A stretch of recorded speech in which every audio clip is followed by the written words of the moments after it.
The BKBK podcast is back, and we are live in Baldwin, Long Island. Woo! We're at the Irish Pub in Baldwin, Long Island. Our hometown, baby. I'm your host, Brandon Phillips, and I'm here with fellow hosts Captain Kyle McKenna, Brian Taylor, and Kerry Taylor. Hollywood. That's right. This is the show where sports and the culture collide and the New York Jets reign supreme. So, guys, we are going to be doing a little something different today. We're going to be out with the old, and guess what? In with the new. Show them what the new logo looks like. Compliments of Mike Soffarelli. Boom. There we go. Boom, boom. And you know what? And we're representing it on our T-shirts, too. Right. T-shirts, that's right. Just belly above. Belly above. Yep. Belly above. Belly above. Don't accentuate the belly. Yes. Don't over-accentuate my belly, please. Gee whiz. But listen, guys. Today, the Jets will not be the only ones sitting high on a perch like an eagle. Okay? We are talking about NBA free agency where it comes to the Knicks. We're talking about the New York Jets and their whole front office, you know, the whole changeover. And last but not least, we're going to be talking about our Baldwin Bruins, all righty? And today's a special day because we're doing a fundraiser promoting Baldwin football, and we're going to get a little bit of history from the coaches, from alumni, and current players. So, you know, just to keep things moving. Very special episode of the BKBK podcast. That is correct. Used to say. And my first time live in studio, so to speak, in what? Almost That's a year. true. Yeah. Yeah. So, thank you. Can I call a quick audible? Yeah, let's call a quick audible. Go ahead, B. You got two mics that are sitting over there and not being used. Man, grab those Yeah. mics, man. Let's go. That's what you call overproducing. You know what I mean? But, you know, exactly. Calling What are we audibles. doing here? Sometimes overproducing leaves Ryan you Taylor calling underproduced. all. That's right. That's Going right. Omaha. That's right. Yeah, we'll give up the mics when the guests come on, but for now, the hosts get to hog the mics. That's right. We should all have one. Let's go. We're co-hosts, guys. We're all, you know what I'm saying? I'm not hogging nothing. Yeah. But listen, now I'm sure, you know, people are like, why are these guys not in their regular studio? Why are they in Baldwin? Well, we decided to broadcast from Baldwin not just to satisfy our nostalgic urges, but it does have a specific purpose. We're here today with the Baldwin Bruins Football Alumni Association. That's right. To That's support right. and promote the Baldwin Bruins varsity football That's fundraiser. right. Yep. Right. So we're going to have a cash 50-50, raffles, drink specials, and so much more. We're going to do a quick draw, too. What, really? Oh, yeah? You funny. Just guy. quick draw right in front of us. If you play the quick draw, you got to donate your winnings to the Baldwin varsity football Well, not team. all of it, a portion. Yeah. A portion of the Goes to proceeds. charity. 50-50 quick draw. Right. So My number 55. Yeah, So that's if the you can best make number it that come you on can put up down, there. and if you 5-5. can, we'll be posting a site or an email address where you can give to the Baldwin football program as well, all right? So when we, later on, we'll be posting that. So, all right, listen, it's time to kick things off. Team BKBK would That's be right. remiss if we didn't start our dialogue by addressing the biggest news in sports today, at least for the New York area. Big. And that is NBA free agency 2019, Knicks. which starts this weekend. Knicks. So, Knicks, what are you doing? What are you doing, New York Knicks? Is it going to be the biggest news or the biggest disappointment? I mean, it's kind of fixing to be a little bit disappointing.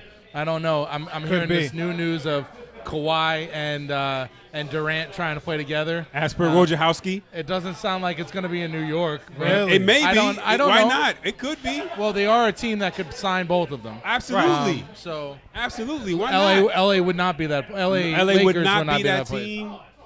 Toronto would not Clippers, be that team. You got the Clippers as an option, and they got Clippers might be that might be team. an option. But I think, listen, if we're talking about Kawhi and Durant, I think we have to be in play. I mean, if it's those two. Yeah. Because Kyrie looks like he wants to go to Brooklyn, right? If that's where he wants to go, Right. kick rocks, right? I don't want him. I don't want him. I never wanted him. I never wanted him. I either. mean, listen, if he was coming with Durant, listen, we are snake bitten. Let's start there. It couldn't have gone worse. First of all, we ping pongs. We end up with number 3 instead of number 1 after having the worst the worst record in the league. So that's one. So we don't get Zion, right? And New Orleans, the Pelicans get that pick instead of us. Exactly. Hold on, no. But wait, can I finish my point though? Okay, All right, and then in the NBA Finals, Kevin Durant goes out there in the last game of the season and tears his Achilles. But he got hurt prior to that. That's what I saw there was like, yo, I felt they were snake bitten then when he got hurt prior to tearing the Achilles. I still felt okay, like it's just a calf, right? I was trying to convince myself it's just a calf. But it looked like the Achilles when it was the calf. It did look like the Achilles. I mean, I have so much experience with both injuries because I've done both. Wow. And we were talking about this a lot on the text chat. Like, I thought that he tore the Achilles the first time. You did in the chat. You did. So when you hear that he tore the calf, it was kind of a good thing. But when he came back 4 weeks later, I know the calf is a 6-week injury. And dancing in the hallway like he didn't have an injury. You saw all that, right? They said he didn't tear it. They said he strained it. They said he strained it. He didn't tear the calf. They said he strained it. Not he, but Golden State and their medical staff said that he strained it. Which might be the reason why he's not going to go back to Golden State. Exactly. And here's the thing. Like I was saying before, I don't know necessarily if we've been snake bitten, and you use the example of not getting Zion as being snake bitten.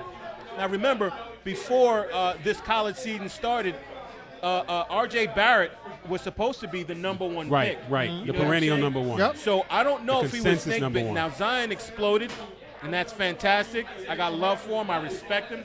But let's not. I like RJ. I like exactly. RJ. Let's not do that to. I like him too. Yeah. I like him too. I'm not saying I don't like him. I'm just saying, when we thought about this offseason, we thought about the pipe dream was Zion, it was Kyrie, and it was KD. We who? Yeah. Who's we? I mean, the Knicks sporting, except for you. You don't want we Kyrie, who? and you Who's want we? Kawhi. You acting like certainly you French. wasn't me. We.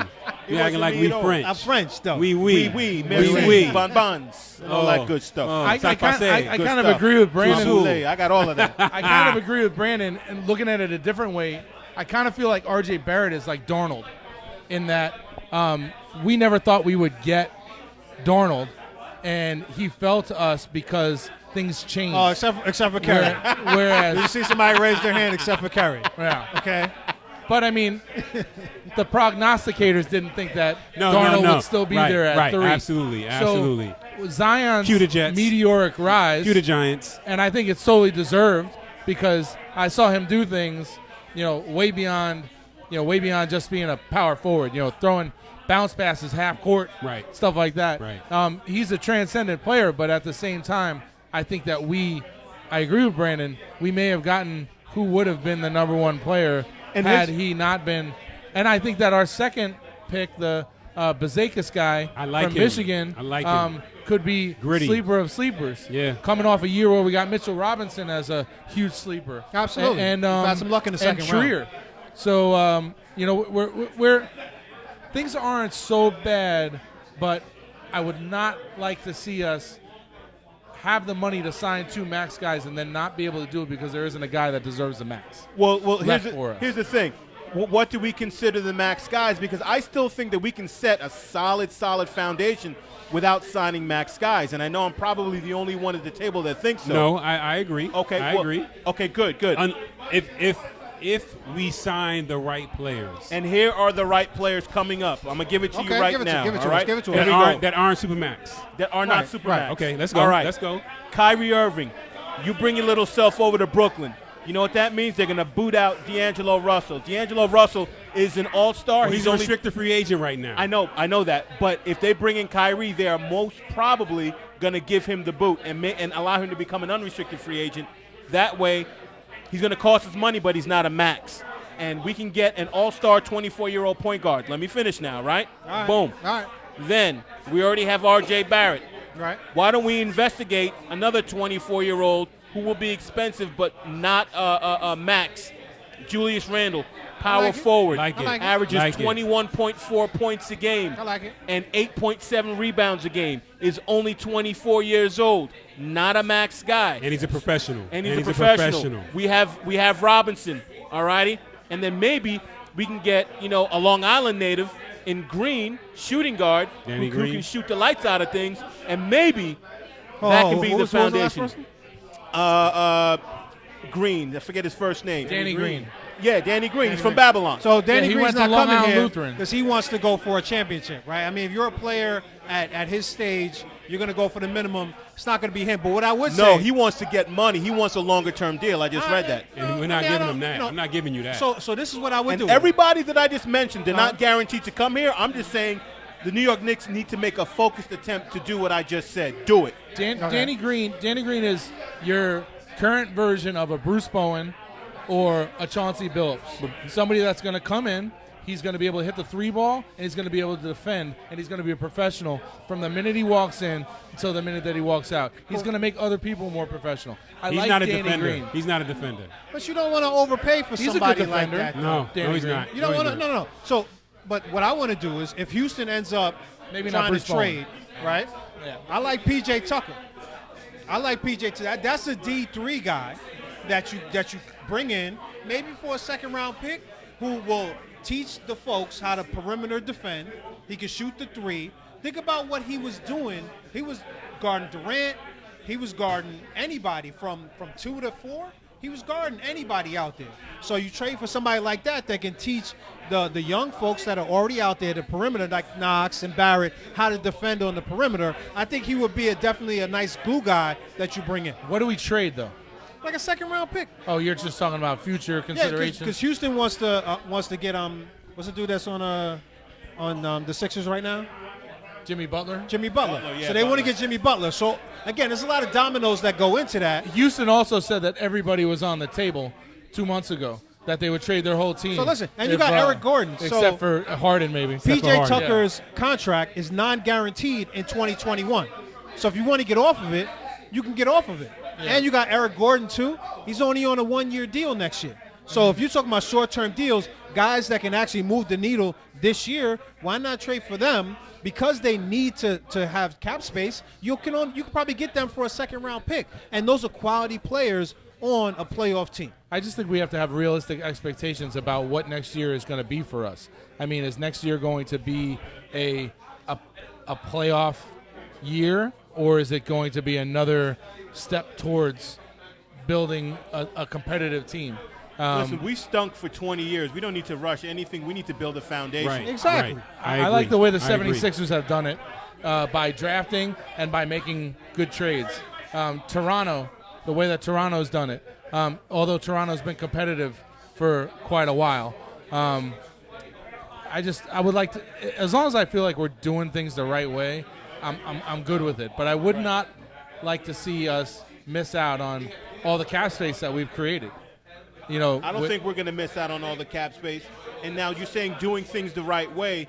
Do you think signing someone who has torn his Achilles, who his mental isn't as strong, and and Why you question his mental? His mental what? He's got always a- he got a he burner questions account. his mental. He lets- So he what? lets- he- I don't care. What does he do on the court? he does Right. do a lot of. Are you gonna Talking critique about him like he's his D'Angelo feelings? Barksdale Are you gonna critique his feelings? with the burner account. Who cares about his feelings? Are we talking about Finals MVP? He will Is that what assassinate we're you talking about? on the I'll court. put it to you this way. Okay, I'll put put it to you it. this way. Okay. I'm not against him coming here. This was just added things to kind of like I'm not in a rush to try to sign him to a max contract. No, a not in a contract. rush. You know what I I'm am. saying? Okay, I'm not, and I'm gonna Okay, tell you why. okay. By the time he suits up and puts on another uniform, whatever team he lands with, he's going to be 32 years old. Okay. Hoping and praying that he can be back to 100% form off of a tear of his Achilles, okay? I have a concern there. Okay. Doesn't mean I don't want him necessarily. Okay. So now, but that's my concern. And then when I add in the other stuff, I'm like, all right, I'm not in a rush to break the bank to sign this guy. Okay. I want to go after Kawhi Leonard over him. Okay. You so know what I'm saying? The last thing in the news, and Kyle brought it up, is that Kawhi potentially wants to play with KD. So why wouldn't we want to play with KD? He's an allure. He's an attraction. He's a shiny object. So when you're talking about there's a downside potentially, but there's also potentially an upside. And if you got Kawhi, the guy you want, Yeah. and he wants to play potentially with KD, If. this is coming from- because it ain't Sunday yet. It's 6 Exactly, o'clock, right? exactly. But if we're all talking before then. But if that's the case, Kyrie wants to play with him. Kawhi wants to play with him. Okay. The reason why they want to play with him is because the guy's a pretty good player. Okay, I'll put it to you this way: Okay. if Kawhi coming to the Knicks is contingent on KD coming to the Knicks, sign them both. Okay. I love Kawhi.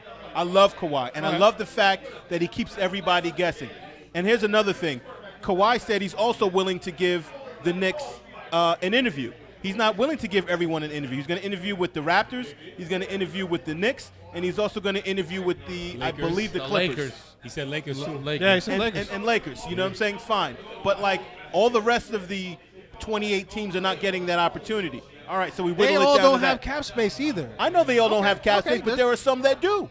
Yeah. You know what I'm saying? So my thing is, all right, let's just give it the old college try to get the guy. But the plan that I put down before is worst case scenario. If we don't get Kawhi, if we don't get KD, I'm not 100% against KD, but I am 100% against Kyrie. I don't want him on my team. He's a cancer. I don't want him. If it comes with KD as a package, let's do it. I don't know. If you're talking about expectations are a 2-year plan to be in the Eastern Conference Finals or higher than that, you sign Kawhi.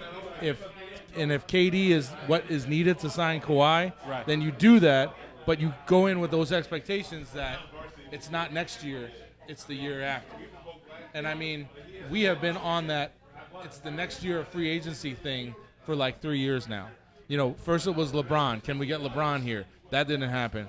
Now we're on to the next 2-year cycle of waiting for all our money to be free so that we could sign these guys again. So I agree with Brian. If we can get and Brandon, since you said that, if we can get both of those guys, but my expectations would just be not next year, the year after. We'll see what happens because this is the best that the front office has looked in many years, and the coaching as a combination. Yeah. With Mills, with our new coach, I forget his name, but he's you guys were talking about it throughout the whole season. How David much you liked Fizdale. him. Yeah, Fizdale. yeah. You know what I'm saying? And the one caveat is ownership. You know, Dolan, he's still kind of Dolan. But hopefully the front office that has been put together with the coaching can kind of like Offset some of that.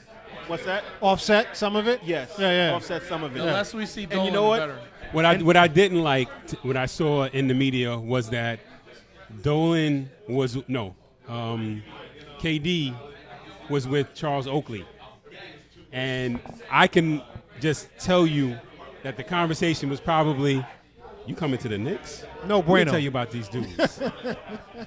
I'm not We need an happy about. Oakman I'm not happy advocating. about that association. What I will tell you about this administration is I love the fact that, different than what has happened in the past, we are not giving away draft picks. We are actually accumulating them. Right. And that was a big criticism I felt from the prior administration. So look, let's accumulate the draft picks. If we can't get the free agents that we desire in terms of max players, then I would say sign those players that are going to have an impact on the shorter term, and just continue to develop the players, the younger players that we have. Yeah. Keep your flexibility. Keep it flexible, and basically just listen to the plan that I just laid out for you, and that'll be I that. just laid out for alrighty? you, right. No Okay, way. because I'm right and everyone you're else wrong. is wrong. All right, moving on, guys. Okay, so we just talked a little New York basketball. Now we're going to talk about our beloved New York Jets. Woo! So we've had things kind of just turn over.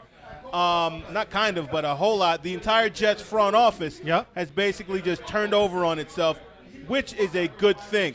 So, listen, it wouldn't be the BKBK podcast if we didn't do that and talk about the Jets. So, what's everyone's thoughts on the totally revamped front office of the New York Jets? I mean, I think that at first the whole news of us firing our general manager after the draft was as dysfunctional as you get. It turned out that we weren't the only team that did it, which Houston. was interesting. The Texans. Yeah, so when you look at it, I think that it's a net positive.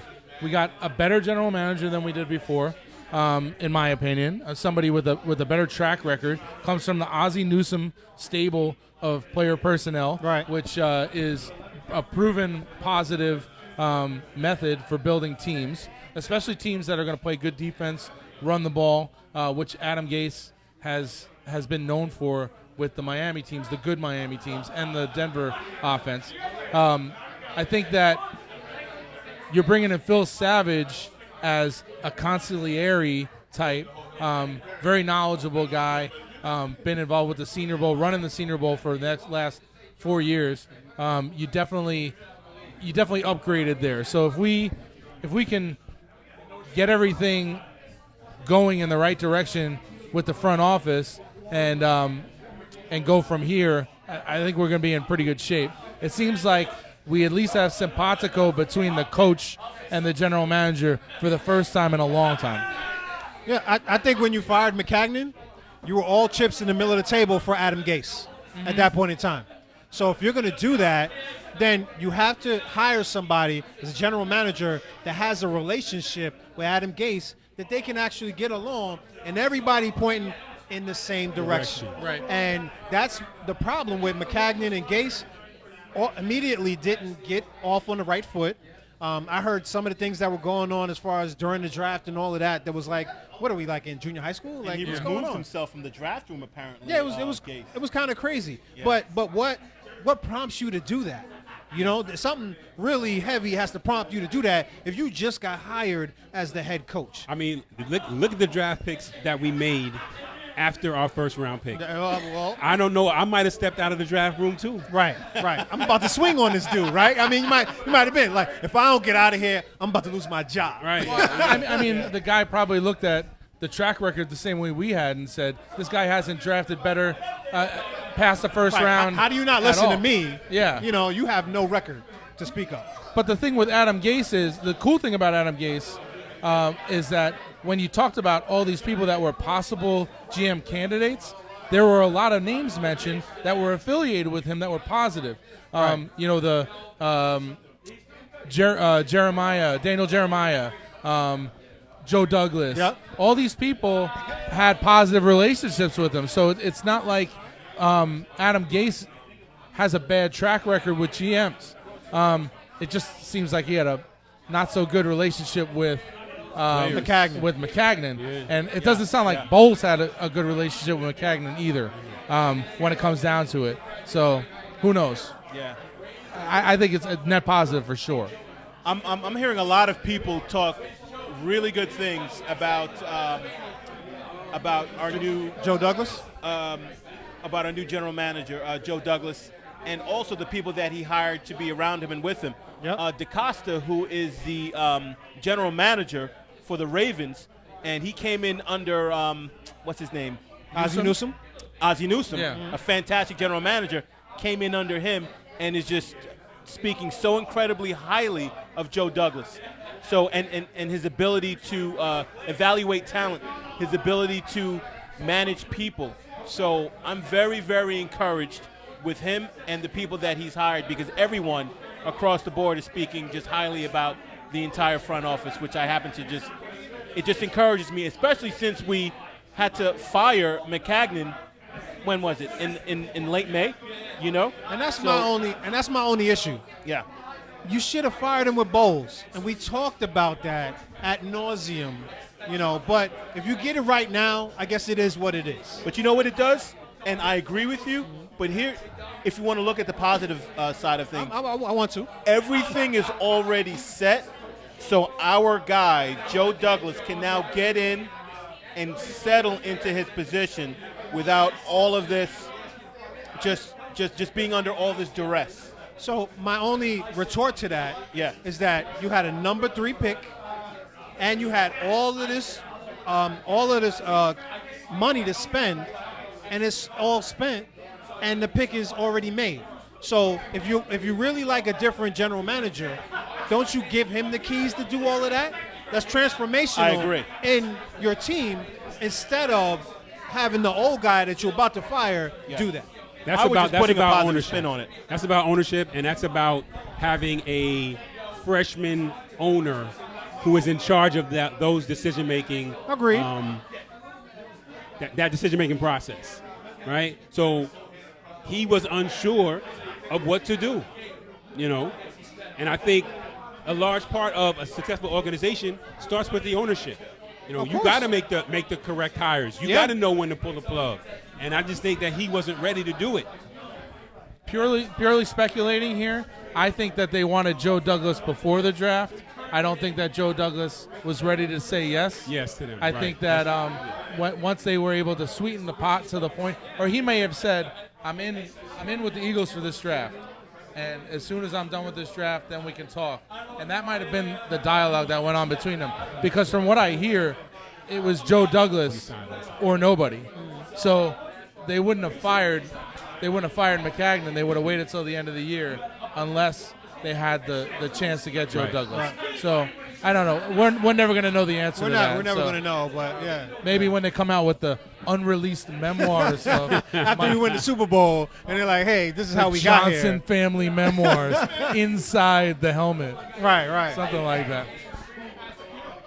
Yeah, so Transition from that, Brandon. yeah, I know. You see me sometimes. Here's the transition. It's all live, baby. It's Yeah, all yeah, live. it's all live, It's so all it's live. totally fine. So, first of all, transition that. There we go. Pat the forehead. Pat the forehead. All righty, guys and girls. Looking like he's at Ladies and Kolang gentlemen. right now in the middle of August. So, let me just intro it like this. I remember when senior year, after one of our wins, Coach Carroll made us take a knee so he could talk to us, and he talked about savoring the moment and enjoying it, because one day we will realize that high school football is the most memorable and probably the happiest time for football players in their lives. And I 100% agree with that.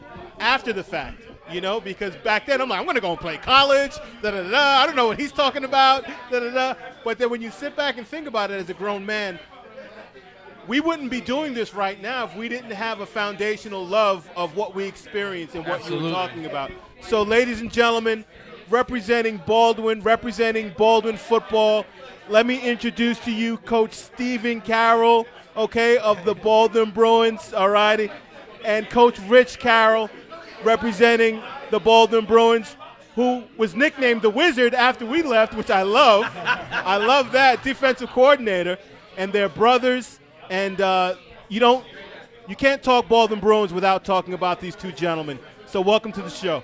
Thank you. Thank you very much. I just want to say I appreciate you guys every week. Well, whenever you put this on, I always watch.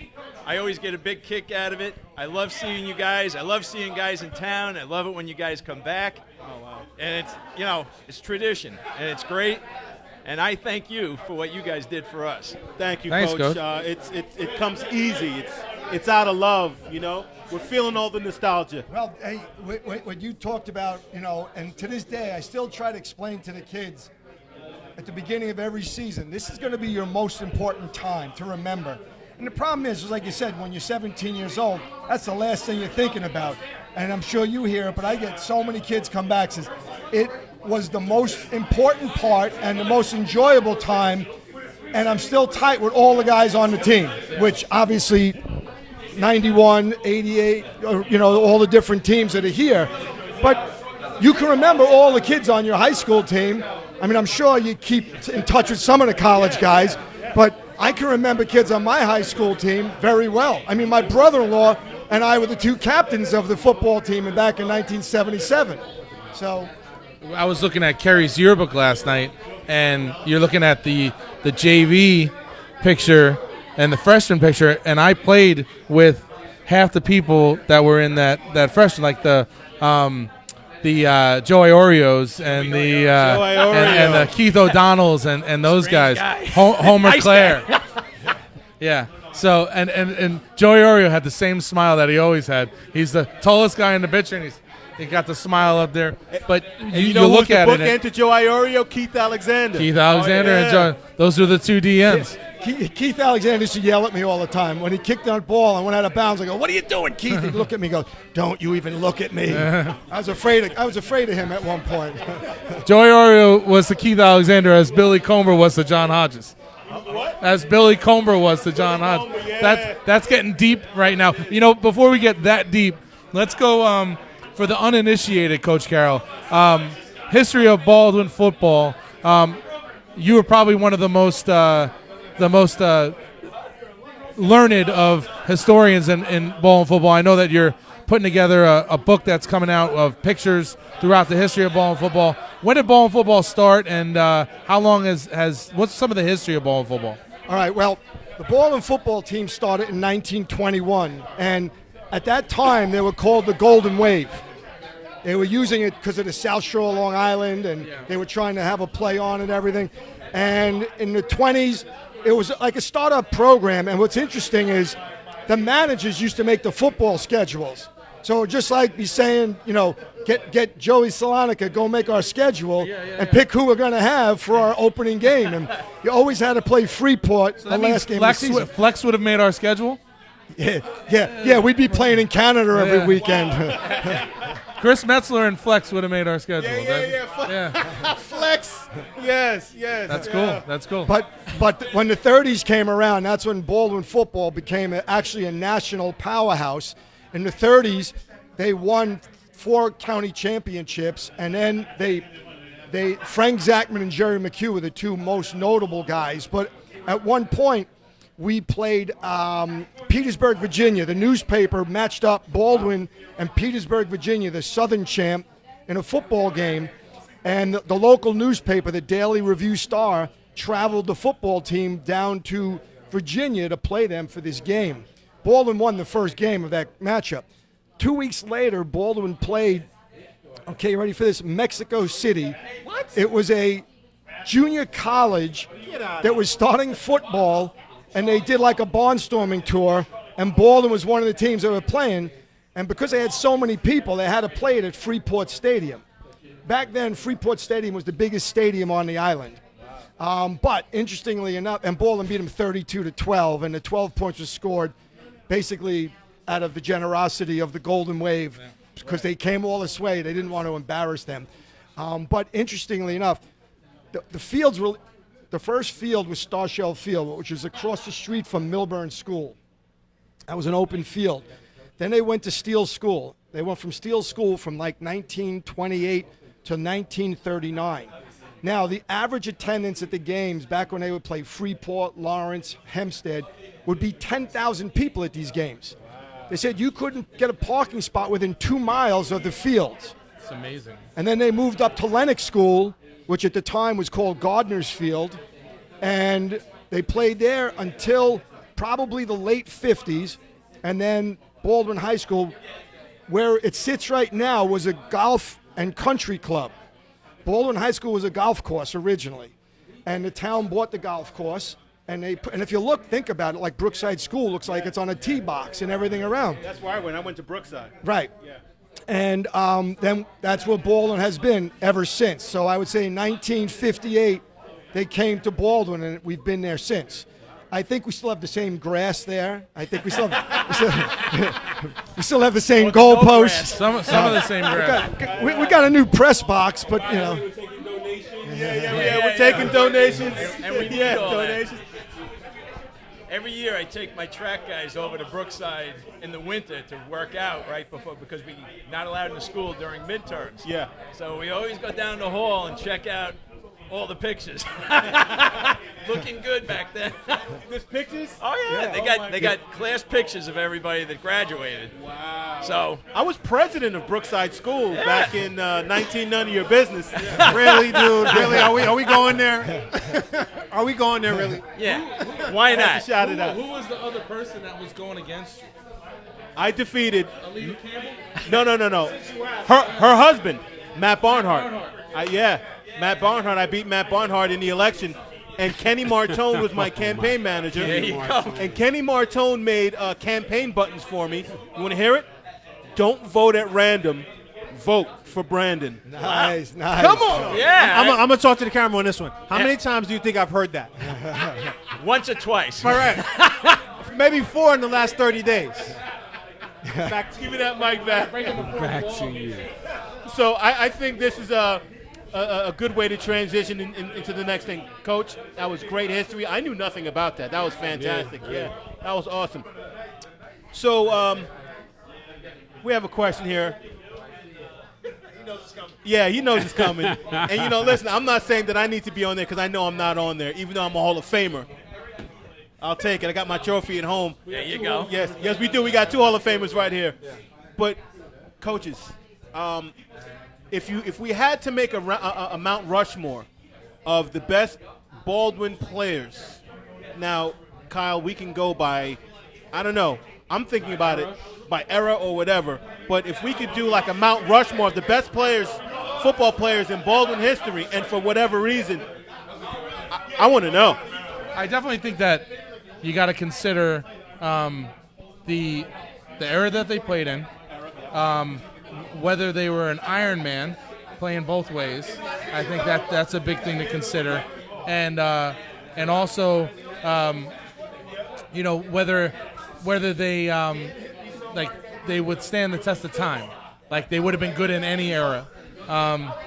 Coach, you want to start this one off? I know we're putting you on the spot big time here, but I did prep you for this last night. Yeah, we talked last night, and the problem was after we talked, I realized that we'd have to have a Mount Rushmore probably 10 miles long. Yeah. 3 times over.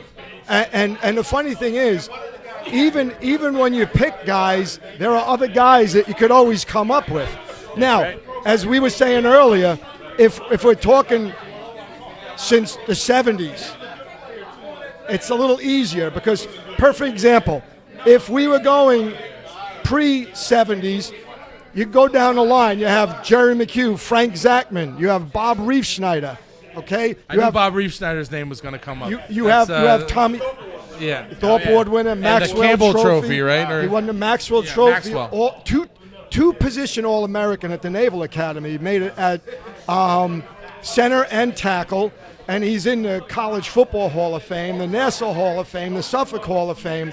He's, but are we talking, you had Tommy Calder, who was a running back in 1970, who was, not a big guy, but one of the fastest people I've ever seen, and he was their quick kick specialist. And they were playing Menton in a regular season game, but the winner would win the conference, and Baldwin was on its 10-yard line, and I was in 6th grade at the time, and I couldn't figure out what they were going to do. Yeah. So they quick kicked the ball. Tommy Calder kicked the ball 70 yards and put him in position, and Baldwin ended up winning the game, I think 21-0. But he would be a guy. But if you're talking guys that we're all familiar with from our time periods when we started together. All right, so we're talking I would say more like 85 on or 80 on. So quick question though. Give Kerry 1 year and make it 84. Gee whiz. Oh. I don't have to say the guy that's right behind me. I don't have to say the guy that's right behind me who will be on the mic, Darren Harrison, Evan Gabriel, who played on my team. Those guys were standouts. And again, I've had the luxury of watching from that point on forward, watching you guys play, watching Eugene Colbreth play, watching Aaron Weaver play, watching Sean Treasure played, Dorian Fisher. I actually played with Dorian on a team. We coach at Baldwin Bombers. Yeah. I mean, by the way, Baldwin Bombers, when I came in that one night from practice and you came over to me with that picture, I was like, oh, my God. I can't believe it. And then your son now is. Right. Who's playing for you? Yeah. Who'll be on mic. I just sent him an Uber to come down. Yeah. I mean, it's been great. It's been an absolute pleasure watching these teams play and these players play and watching you guys coach them. For the 30 years that I've been watching. So we'll get back to the question. But you guys mentioned, you said 6th grade, so I didn't even know you went to Baldwin since what, kindergarten or something? I went to Steele School, and Steele School, back then it was the Baldwin Harbor Junior High, and you had North Baldwin. My wife always gives me a hard time because you were either a clam digger from the South Shore or a stump jumper from the North Shore. Okay? So when you got to the high school, there was a definite divide the first year in 10th grade. Right. Once you all got together with your teams, it was all over with after the first 2 weeks of school. Right. But getting back, the first person we would talk about would be Eugene Colbreth. Now, Eugene as a sophomore I think he may have drove to school that day. Yeah, he did. He had a You ain't right, Coach. he had a green BMW, if I'm not mistaken. Full beard. Yeah. Yeah, I remember that. Because he's the parking, and we used to park your car right on Brooklyn. Right. But he came in, and I didn't know who he was, and he played JV his first year with Coach Shippos. And Coach Shippos said to me flat out, he should have been with you guys. But he was making us win, so I wasn't going to tell you anything about him. So after the season was over, we got him. Now, Eugene came in, and within the first week, he was a starting running back and starting free safety. Kyle and I were talking about last night, we were playing Massapequa, who was a very good team, and Coach Iaquinta had Eugene on like a half a dozen free safety blitzes and smoked the quarterback, and everyone was like, where is this guy coming from? Well, it was Eugene, as a 10th grader, was nailing their quarterback. He would time up a free safety blitz and safety blitz the A gap, and you couldn't defend it. Nope. There was no way. No one was picking that up, and he was in the backfield Right through that A gap, man. Absolutely. And then Eugene used to come up on runs quicker than any free safety I've ever had or ever seen. He would cut you out in a heartbeat. He'd lower his shoulder and just crush you. Yeah. And he did that every day without hesitation. I know. I'll throw He could another lay the name wood. out yeah. there. He could lay the wood. Wait a minute. What about Teron Massey? Teron Marshall. Yeah, what's he up to? He's around. I Yeah. think he's up in Huntington, you know? Okay. Yeah. He's Were around. you just about to put Mossy on the Mount Rushmore? Because Mossie's I'm gonna. definitely not on Because Mount I was Rushmore. definitely better than Mossy. hating on I may not have been better than anybody else, but I was better than him. Yeah, I'm just saying. And he knows that. And we'll race right now if we need to. I'll tell But, you why I think Eugene. Well, first of all, Eugene is the best running back that I've ever seen in person. Yeah. You know, I'm not saying he's Barry Sanders, but I've never met Barry Sanders. I've never seen him run the rock in person. But I used to watch Eugene cut on people and make them fall when they were behind him, chasing him. Yeah. That's weird. Like, he's cutting, and people are falling down behind him. Yeah.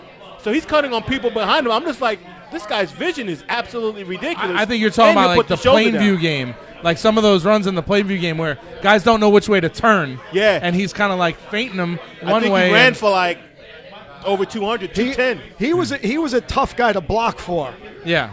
because he would hit the hole and then he'd Then cut bounce. field, and you guys are all knocking your guys to where he's going. Yeah. He'd still outrun them all. Yeah. But I remember a couple guys saying, I can't block for this guy, because he would cut where I'm blocking the guy. Didn't affect him. Yeah. But he was an amazing football player. And there again, we needed an option pass. I think I sent a picture to one of you guys. I couldn't figure out who it was. It was Eugene throwing a halfback option pass. So, I mean, athletically, with football, there was nothing he couldn't do. Now, another athlete that my father will attest to, he thinks is the greatest athlete that ever played at Baldwin next to Eugene would be Elliot Hulse. Oh, yeah. Now, absolutely. where would we put Elliot Hulse? Because Elliot Hulse was a two-way player, could too. tell you he was a Elliot running Hulse back stories. and Great. Elliot would stand underneath these guys, Yeah. holding them up. yeah. Because he was one of those kids that powerhouse. he was the foundation. I mean, we were scrimmaging Memphis one year, and the guy goes to me, he goes, I'm not worried about Moore and Shippos. He goes, I got to stop Hulse. Yeah. Yeah. He goes, so he doubled and tripled Hulse. Now, that gave Moore and Shippos free range. But he realized if he didn't stop Hulse, they weren't even getting out of the backfield. That kid was another one. Crazy first step. Well, First step quickness, like nobody's business. There was a day where he was a senior, and kid was stepping out of line, and he goes, Coach, I'll take care of this. I'm like, oh, man, I don't know where he's going with this. He stood in front of the kid. Now, he had a big martial arts thing. Yeah. Well, he kicked the kid across the head. I go, no, what are you doing? I thought you were going to talk to the kid. I mean, the kid had a helmet on. He goes, but he'll never do that again, Coach. Yeah. And he was right. But what he used to do, like Kyle was saying, his first step was so fast that no one could cover him. So everyone knew when they played us that they had to double or triple him. Then you had the Bam Bams in the back. You had Moore and Shippos that would clean up whatever Hulse didn't get.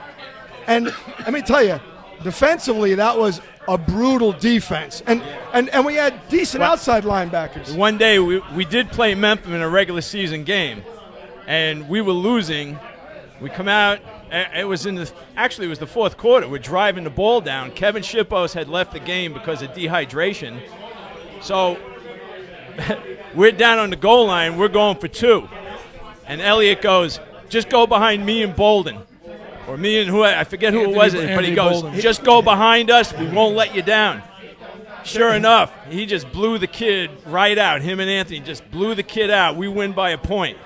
That game was, that was a real rocking game. And Elliott said it just like that. He did, huh? Just run behind us, coach. Yeah. There's a few expletives in there, but I was like, Yeah. but what I liked about it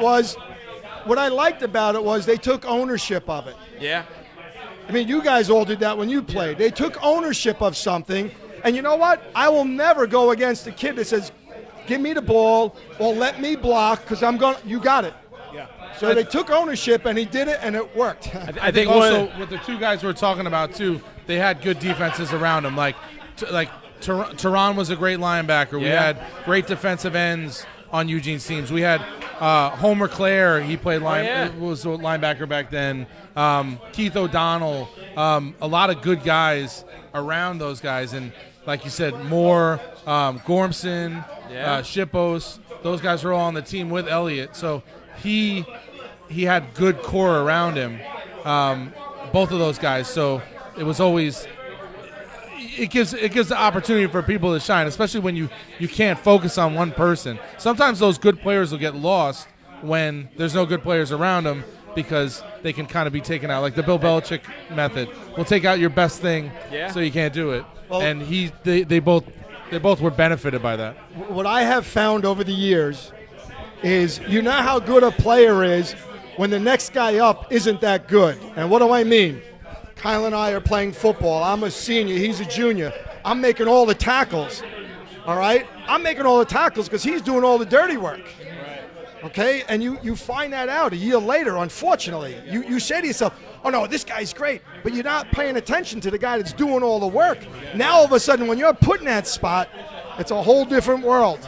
And I always say, well, we're going to see how good you are now because now you're the guy that has to make him look good.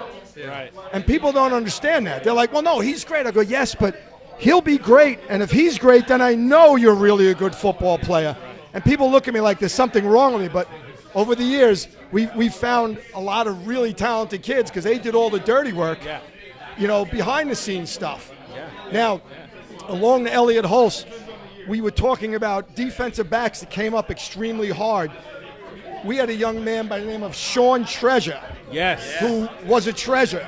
And Sean was brought up as before I go any further. Yeah. All right. I was fortunate enough to have him as my defensive coordinator The wizard. my whole entire time. Yeah. Here's a funny thing. People go to me, "Do you even look at the defense?" I go, "I don't have to look at the defense. He's got the defense." And here's the funny part. I wouldn't be able to tell him anything.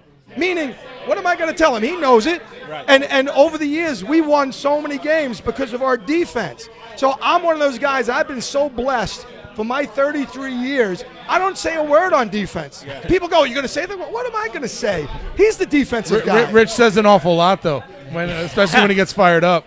Yeah, I've been known to say a few things. But, Coach, how did you get the nickname the Wizard? Okay, Darius Burton gave me that. We were playing, and we had a streak going there right before East Meadow in 05. We were doing it very well. We played East Meadow at home on homecoming day. We were losing. We managed to come back and beat them 24-21. Then, as fate would have it, we play East Meadow in the championship game, or actually, excuse me, in the semifinals at Hofstra. Now, I respect those guys a lot, but those guys, meaning East Meadow, their coaching staff and everything, know them very well. But our guys, we came out, we knew what we had to do, we were reading our keys. If you know how to read the wing T offense, it's really, really not that difficult. But had the kids that made some great plays. Anyhow, we're losing. And we're sticking them. And we get the ball back. I think we were losing by a touchdown. We get the ball back with less than 30 seconds. Wow. So Joey Vanilla, Aaron Weaver, they hooked up on one of the greatest pass connections I've ever seen. It was trips right open, verticals. Yeah. Verticals. And what we did it wasn't trips right. We went trips left. They didn't know how to cover the trips left. Oh. So Aaron just streaked right down there, and Joey found him. The rest is history. What it was is the inside guy takes the safety out of the way, and Aaron Weaver just followed right behind him. Yeah. Now, Coach McKenna is screaming to me, call a timeout. And my theory was, and I said that to Brian, I said to him, listen, if I call a timeout, they're going to adjust to stuff. Yeah. I don't want them that way. No. I said, and if it's Want them on wrong, their it's heels. on me. Thank God they were right, because it made me look like I knew what I was doing. But like you said, Joey Vanilla laid one in and hit Aaron Weaver in full stride right in for the touchdown. And I just looked like, man, we did this to get to the next level, because that was hard. That was real hard. And East Meadow was supposed to win the whole thing that year. And to How get about back, quarterbacks? who? Top quarterbacks. Top quarterback, well, you play with Brian McCourt, That's right, Yeah. Brian McCourt, as I was saying earlier, I wish I knew then what I know now, because Brian McCourt would have been everything. Should have been starting his sophomore year. Right. My senior year. Right. And he was that talented. Right. But I said I felt bad. And he went on to Marist, played 3 years there. He still holds the extra point mark, believe it or not. Never kicked an extra point in his life. Goes to Marist, and he was the extra point kicker. And he set a record for a freshman kicking extra points. Yeah. Like what? And you know what it was? He was too good of an athlete not to have him play. Right. And I think one day when they were doing scout extra point kick, he volunteered to do it, and he started drilling him through the uprights. The guy goes, have you ever done this before? He goes, no. And he set a record his freshman year. And then Brian ended up playing 3 years, and then he went and played in Germany for professional football over there for a couple of years. Yeah. Okay. So, and then Matt Shields is another kid, only a 1 year starter. I don't know if anyone remember TJ Cavalieri or not. Cavalieri, yeah. But TJ was there, and I go to Matt, how come you never pushed TJ? He goes, well, he was the starting quarterback, so I let him stay there.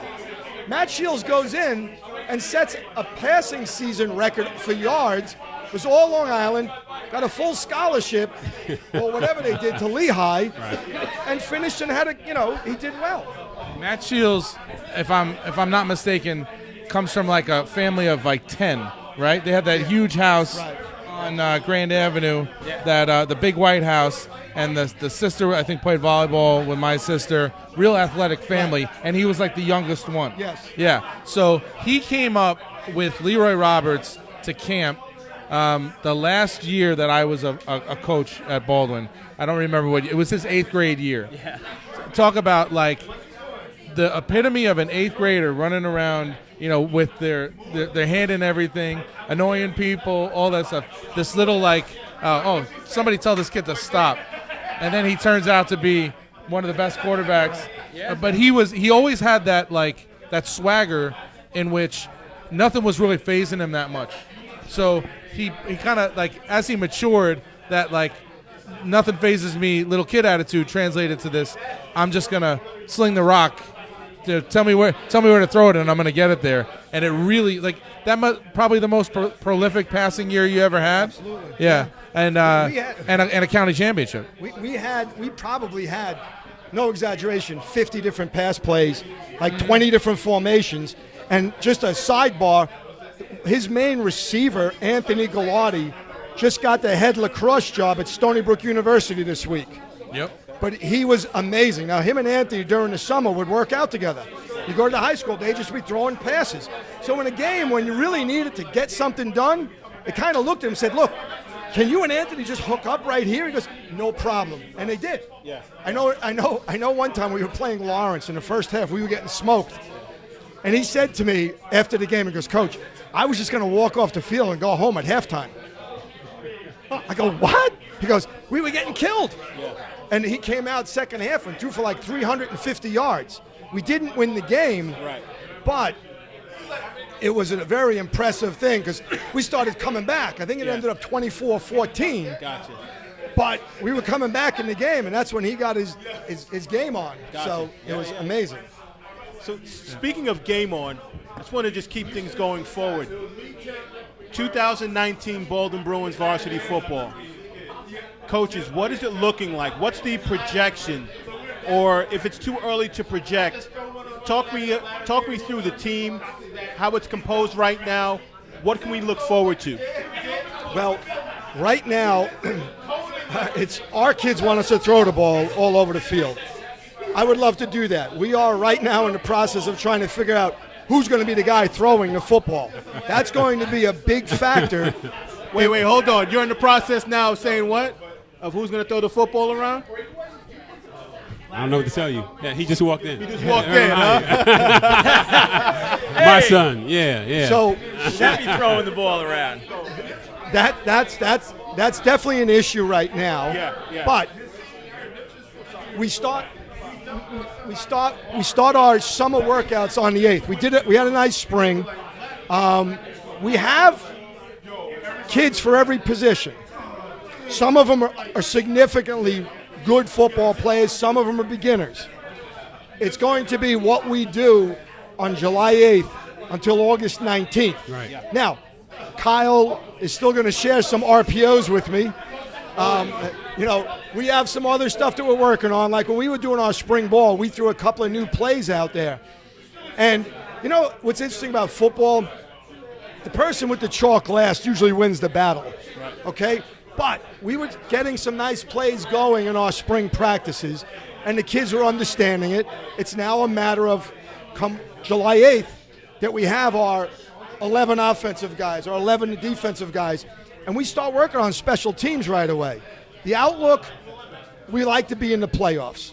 As I always say to the kids, we get to the playoffs, we make things happen. Right. Yeah. Now, just so you know, the last 3 years, we lost in the playoffs one team by 4 points, one team by 4, and one team by 1.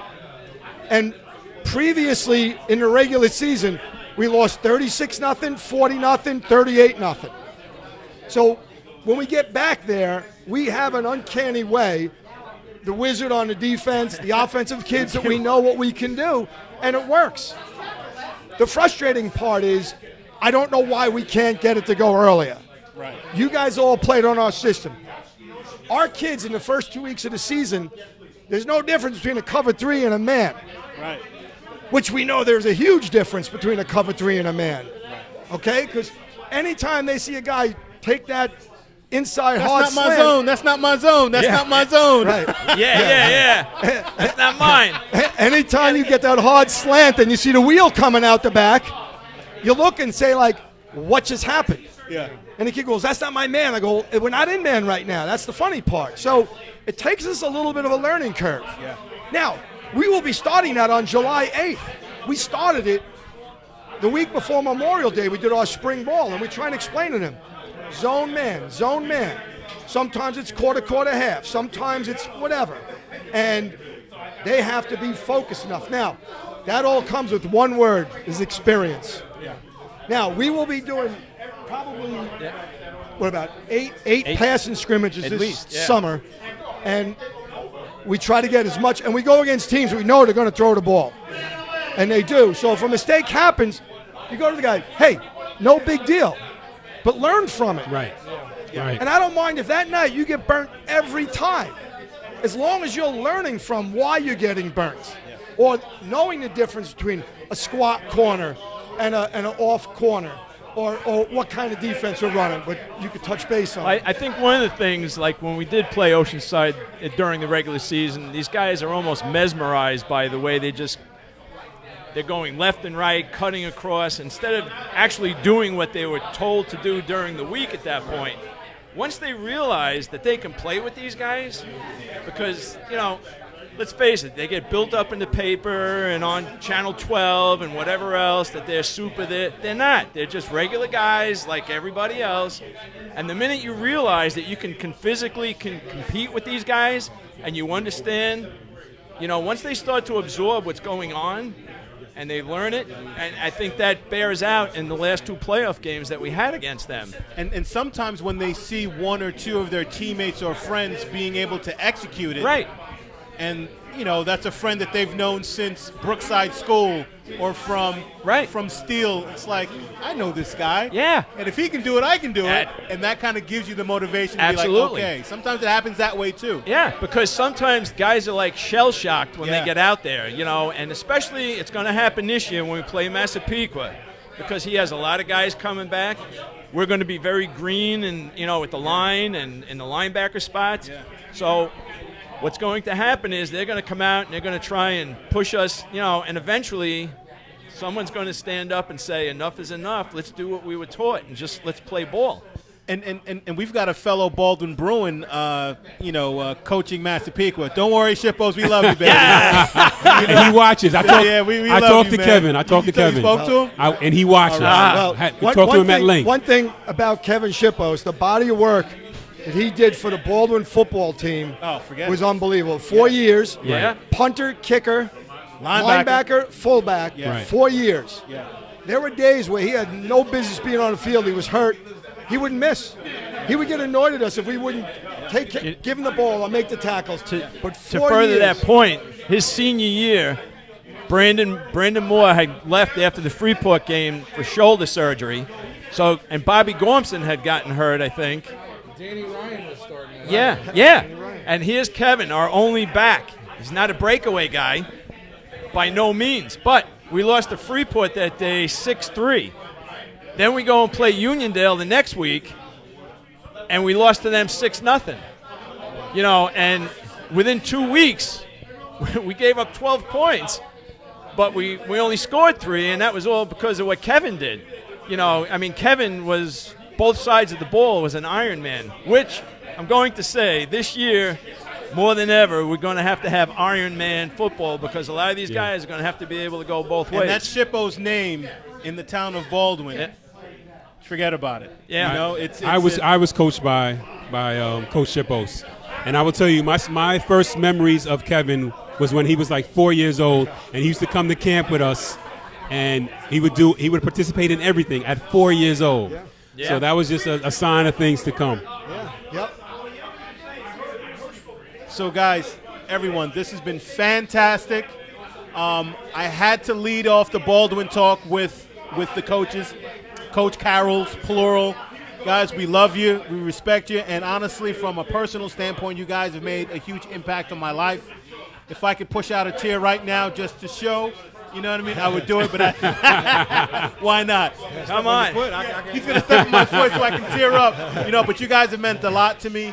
And a lot of the core principles that you guys have laid down, I still use to this day, just in my everyday walk of life. So you guys, just thank you so much, and go Baldwin football. All right? Hey, thank you. So I want to thank you guys, and we're going to use this to segue into some of our other alum. So I'm going to give you guys a high five. All right. Take care. Want to say one last thing, Coach? Did you want to say one last thing? No. Listen, as much as you say you impacted us, you guys impacted us. And I'll remember the one night where you guys had one of the parades. You used to come down in front of my house and jam up the whole neighborhood, and everyone would be running out, what's going on? And that was an emotional night because you realized how important everything was. So thank you as well. We drove all the way to Levittown for Coach. We took it all the way there. Simonetti was like, I know where Coach lives. Come on, let's go. Let's go. It's one of those 90s things where we probably wouldn't want our own kids to do stuff like that now. But hanging out of cars at every red light, beeping all the horns. And things were different then. Nobody from law enforcement ever had a problem with us. Nah. It seemed like nobody ever. It's one of those moments that, like, it would be one of those after-school specials if they made it into a show. Right. Yeah. You know what I mean? But, like, they don't have those anymore. And it was organic, too. It was something that we just came up with one day when we were going from the JV game to the breakfast. Right. Or something like that. Or from one to the other. Yeah. Parading. Yeah, man. Coaches, we love you and respect you. Thank you so Thank much, you. guys. Thank you. Thank you. I don't know if the coaches know we went to the Paradine House parading.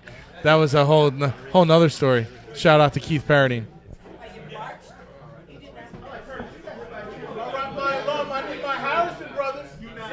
So coming up right now, we have some of the classic Baldwin football players of the 80s and 90s. BKBK. So, hey, listen, you're capturing us live.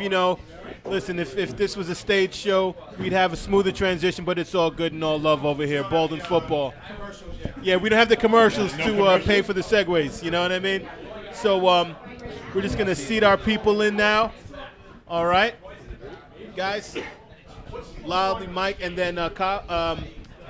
Yep. You know what, gentlemen? I see $100 bills Darren, showing. We might want to cover let's that up. you and Lyle share that mic. Yeah. And then Kerry, you good? All right, we'll stand right. All right, we're fine. Here we go. Kerry's the hype man from behind. Yeah. 86. So I just want to just thank the coaches once again. It was them that really truly made us believe that high school football leaves a bigger impression on someone's life than one would usually think. And to further that belief, here are some of Baldwin football's alumni, and we'd love to hear from you guys, all right? So, Kyle, take this one away from me, brother. So to my left right now, we got Tommy Casal, who I had the pleasure of coaching for a little while when he was playing. I think I was already in Brooklyn at that point and coming back a little bit. Yeah. But maybe when you were a little younger. Darren Harrison, who I got the pleasure to watch play, one of the best players on the teams before we came up. I'm sorry to step on your cow, but I also know that Darren Harrison, when he used to cut, he used to be like, woo, woo, That's awesome. That's great. That's funny. He used to Ric Flair them as he was going by. Oh, Ric Flair, man. Baldwin football. True story. And then we got Lyle Harrison over there, who we played with. He was a sophomore on the 91 team. Came in at strong safety after Rich Serenity hurt his ankle, and played really well. Coach Carroll was talking about the next guy up. Who's the next guy up that's going to come in and you're not going to lose a step? And both Lyle and Craig Rubenstein at the time both played strong safety and did a great job. For I think it was, how long was Rich out for that span before he actually came back? Rich was out for a few weeks, and then he made sure he came back against Hempstead. We lost 21-0 that game by accident. 5 turnovers. Yeah. Remember, 5 turnovers. Ron Brockington was on that team, I believe. But then we bounced back to play Plainview. And don't tackle, what was this, Fred somebody. Don't tackle him high. Fred Shopman. Freddie Shopman. Yeah. Fred Shopman. And Teron hit him high. Yeah. Oh, Teron hit him really hard. That was like 2 trucks hitting each other head on. And but we had really hyped up Freddie Shopman that week too. Yes, like we did. We had gotten to the point he was like 257. I think that was his measurements. 6 foot, 257. And can I tell you, so when we were scouting and getting prepped for the week, at the beginning of the week, coach was like, all right, they've got this running back named Freddie Shopman. He can bench press half of Long Island and squat the other half. And everybody was like this. Is he really that strong? But we came through and destroyed that guy. I think we were so hyped for that game that it was like, who was going to get the first big hit on him? Televised game. And it was on Cablevision. I had a big hit on a kickoff in that game. Yes. That was the guy said it on the TV. Yeah. But yeah, also played receiver, blocking receiver, like Georgia Tech style receiver in Definitely. the old. Just hit me deep. Yeah. Well, you guys would have the reverses and the scissors every once in a while. You get a scissors. True. But yeah, these 3 guys that really epitomize the years that we represent here. So why don't you guys talk a little bit? Maybe start out with Darren about your experience. You played with Kerry, correct? Yes. Your experience and some of the guys you played with. Personally, I feel like our era was the toughest era because back then Hempstead was on top. Even though Hempstead, I think, was still good, in 1993-94. But back in 1986, Warren Stith was dominating. Rob Moore from the Jets, and of course BKBK has to know about the Jets. But they had several guys going on to play college, and they ran the wishbone. The wishbone, it was tough to stop. I mean, we had our 4-4 defense. We tried our best. I thought by the time we were seniors, we did a pretty decent job. But, deep down inside, we knew we were in for a battle. And Hempstead was the dominating team. Massapequa and Farmingdale were good. We had to make top 4. That was our goal. Making the playoffs. There was no top 8 like it is nowadays. Where if you're around 500, 3-5, you can maybe get in the playoffs. We had a lot of talent. We didn't throw the ball much, but it was a lot of fun back then. And I would love to see the videos, the film of what really everything looked like. I think you bring up a big point too, like that Big Four, like that was an accomplishment in itself. Totally. To be one of the Big Four before they went to the 8-team format. I mean, you had to scratch and claw. We were the 4th seed in 1991 at 7-2. At 7-2. Well, we were 7-1. Well, yeah, 7-1, 7-2. Well, they got lucky it rained 7-1. We never lost the Farmingdale game. That game never ended. That game never happened. Yeah. That's funny. I do remember that. I mean, I was, 23 at that point? But I remember, I said, Baldwin's good. I guess I'll make it up. I'm sure it was – you probably played Hempstead, right? At Hofstra? No, we played Farmingdale. One of those teams Hempstead you played. And I know it was the storm, it was lightning, and the game ended. 2 minutes and 34 seconds. I don't know if you would have won, but it was a battle at Hofstra. And back then, getting to Hofstra was a big deal. As a 45-year-old man, I think I can look back and say we probably would not have won the game, but the game never ended.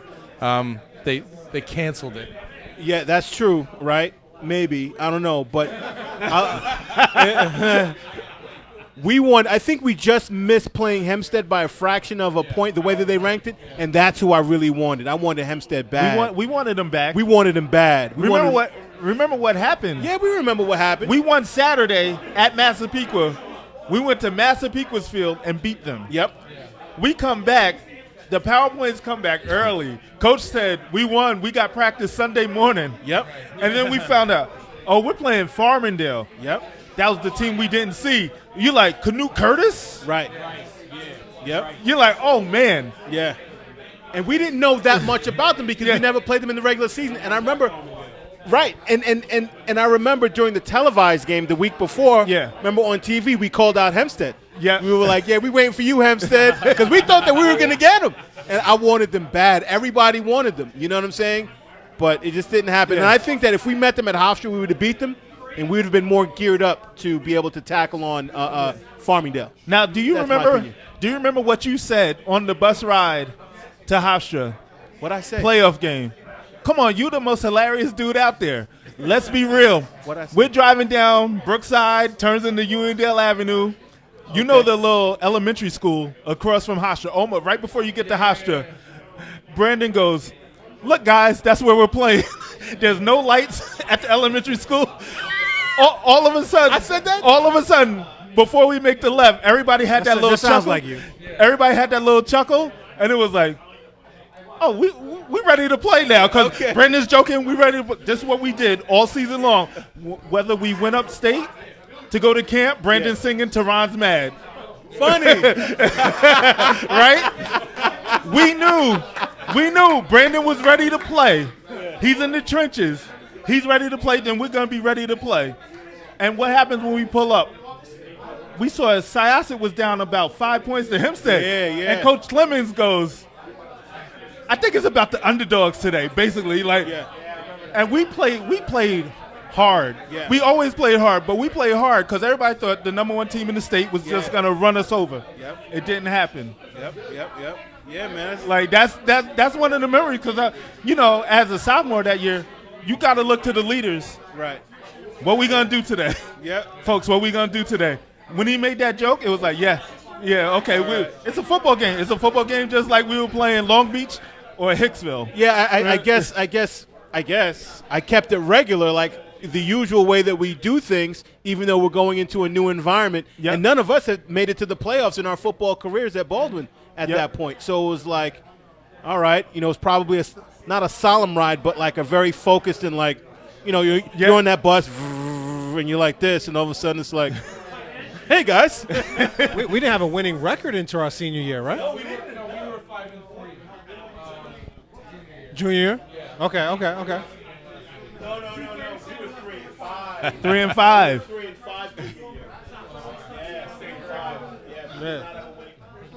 We were 3 and 5 junior year, so we did not have a winning record. But yeah, It's probably better I wasn't on mic when I said that. Now, Tommy, you went to Hofstra all 4 years you were in high school, right? 3 years. 3? Yeah, 3 years. 3 years, Big Four champs. Yeah. You were the one of the first county championship teams in how many years? Oh, you weren't on the county championship? No. You were one of the ones that. Senior year, we lost to Farmingdale in overtime of the championship game. It was heartbreaking. Now I'm crying. Game that still haunts Right. haunts myself and my teammates. To this day. Farmingdale is the one that everybody has on their list. You know, they see even when I watch the Jet game, sometimes I think of Farmingdale. But you guys had a lot of success over the years, though. We did. We had a lot of success. When I came into high school as a freshman, I didn't play on varsity as a freshman, but we had a big bad team with Brandon Moore, Kevin Shippos, Elliot Hulse, Bobby Gormson. They were preseason ranked 1. And then they got, I believe, riddled with injuries and didn't make the playoffs. And then the following year, we were not much was expected of us, and we came out and we were 6-2. We beat a Massapequa team that ended up being county champs. We shut them out 24-0. Okay. And Darren, how many years were you guys in the playoffs in your career? Let me think. You played with Brett Muley, right? Brett Muley. Well, Brett was 2 years older than me. Okay. Sean Trepida was the running back at that point. All county performer. I'm sure 2 years. He went to Southern Connecticut State. I remember that. Yes, I actually got in. I got moved up at the end of my sophomore year. We played against Lawrence, and that was on TV, and I fumbled the first time I got the ball. I was just happy the commentator put the blame on the quarterback for handing the ball too high. But Who was that quarterback? Was that? Who was that quarterback?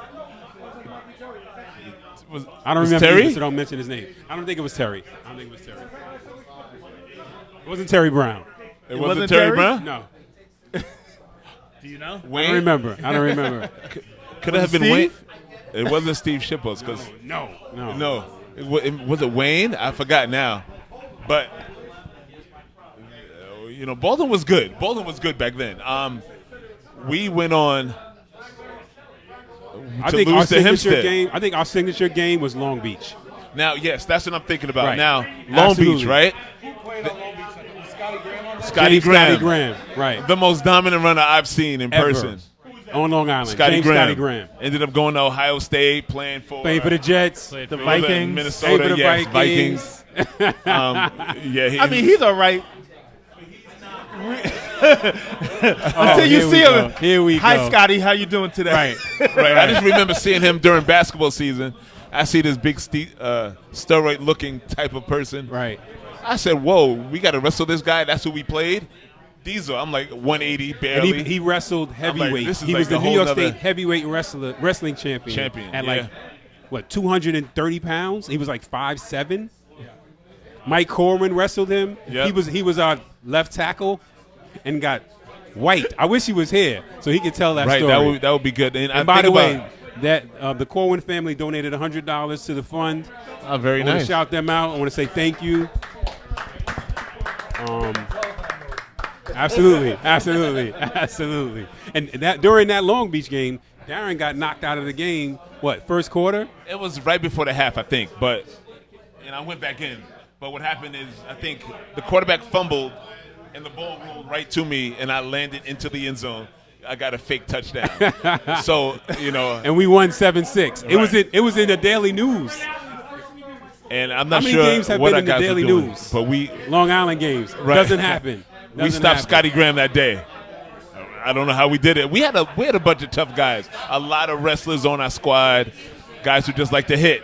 I think that's what we're known for in Baldwin. Right, because we were pretty much undersized. We have tough guys. When you compare us to most teams, they may have had heavier guys, but we were tougher than most teams. And shout out to Ray. Shout out to Ray Adams, who's the head coach, wrestling over there coach in Long Beach. At Long Beach, who was on our team, who started over me, and then I started over him. But there you go. Another story for another day. Yeah, man. Who did you play with? Which other players will pop up in my head when you talk about your era of Baldwin football? One of my close and dear friends, Matt Shields, was our quarterback. Nice. Long Island quarterback. Got you. He sprayed the ball all over the field. I think that's probably the most that Baldwin's ever passed in its history. Because Baldwin's known as a running school for the most part. We threw the ball all over the place. We spread it out. Nice. We did some no huddle. We were. Did you play with Chris Weidman? Is he a little bit before or after? I played with Charlie Weidman, Chris's brother. His older brother. Charlie was a very good player. Good. Yeah, he was a D lineman, offensive lineman. It was great being a linebacker behind him because he just ate up all the blocks. Nice. And he let me run free. Nice. Yeah. When he graduated a year ahead of me, the following year I realized what it was like to be blocked at that second level, and I didn't particularly like it. What number were you? So I wore 86 my sophomore and junior year, and senior year, the jersey must have been stolen from the. So I wore 2 numbers my senior year. I wore 42 and 86. All right. I remember I was 21. Yep, I was 21. And first year we had the gold jerseys, the mustard yellow. Is that what we're gonna go with? Yeah, the mustard yellow. Yellow. The 70th anniversary mustard yellow, by the way. 1921 to 1991 for people that can't do math. I was 77.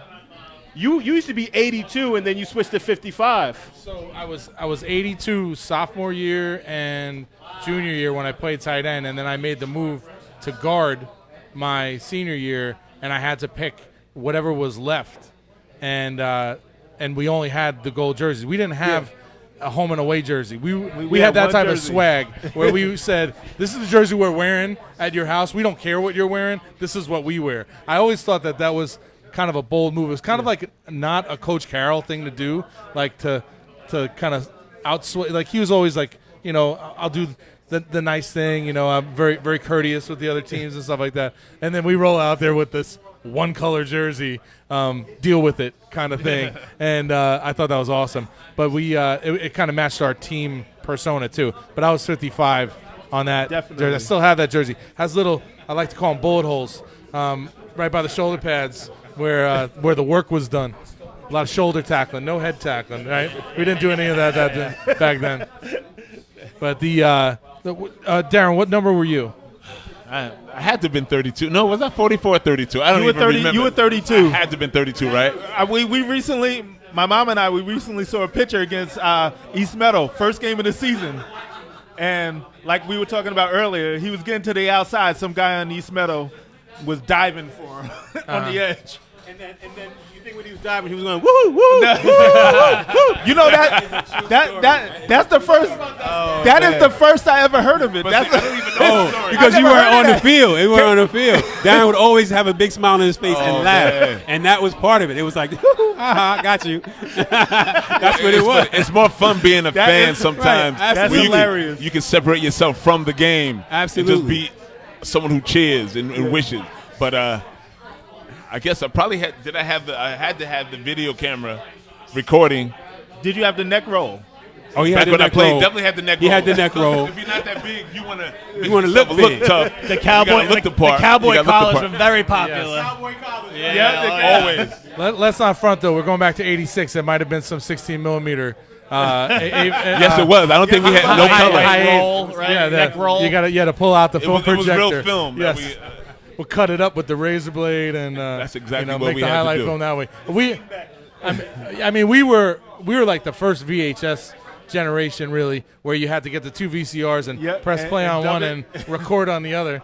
Yeah. With the hottest highlight film ever made that Coach made, and I remember we were mad at Coach because we didn't like the music that he put on it. Oh, no, it was classic. But it was classic. It was classic. The music was classic. I loved it. You know, so That's great funny. I highlight remember your film, man. highlight film. I said, whoa. What was the music? The music was like, we don't need another hero. And then, like, it would cut to, like, a hit or something like that, like, right on cue. It was like Word Up by Word Up. Cameo. Yep, Right Now by Van Halen. And if you watch the video, it's like the lead up, like Blissett's like 3 interceptions in the Massapequa game, and like when we're about to turn up in Massapequa, that's when the piano starts on the Van Halen. It's epic. It's check out, search it on YouTube. It's probably up there somewhere. Yeah, it's great, man. It's fantastic. Oh, man. So, my fellow Baldwin alum, man, I just want to thank you guys for coming and gracing us with your presence and being able Thanks to for the just kind of invite. just get a little nostalgic in these conversations. And let's not forget that we're here for a purpose.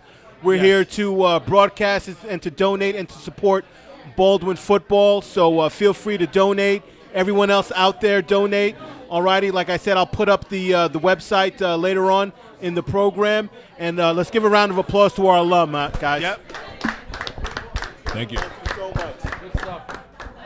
So next up, I'm going to have Kevin Smith, who is part of the Baldwin Football Alumni Association, who's going to talk about this fundraiser that we're doing. All righty?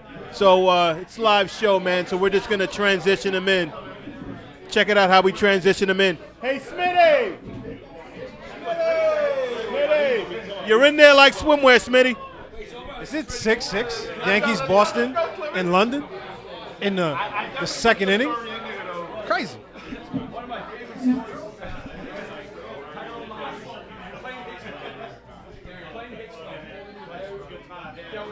That's right. Smitty. Grab it, Mike, Smitty.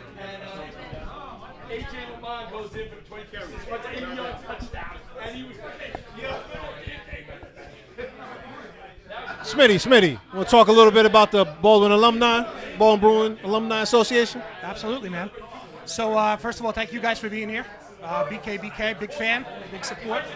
I really just want to say that what we're trying to do here is build up the Baldwin Bruin alumni program. We started it last year.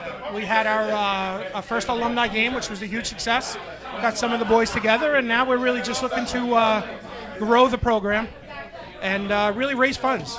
It costs a lot of money to run these programs, and it's time that we give back. The alumni, we talk about it. We've had conversations. What I got out of playing Baldwin football, it's a life experience. Friendships built that still are strong today as they were 25 years ago. But, More than that. yeah, well, we just stop at 25. So my 25th reunion last year, we have a picture with a bunch of the guys, and guys, football never dies. High school football, Al Bundy, like we never let it go. My wife's like, really, you're doing this for Baldwin football? And I've got the most supportive wife It's in like the world. Napoleon Dynamite, right?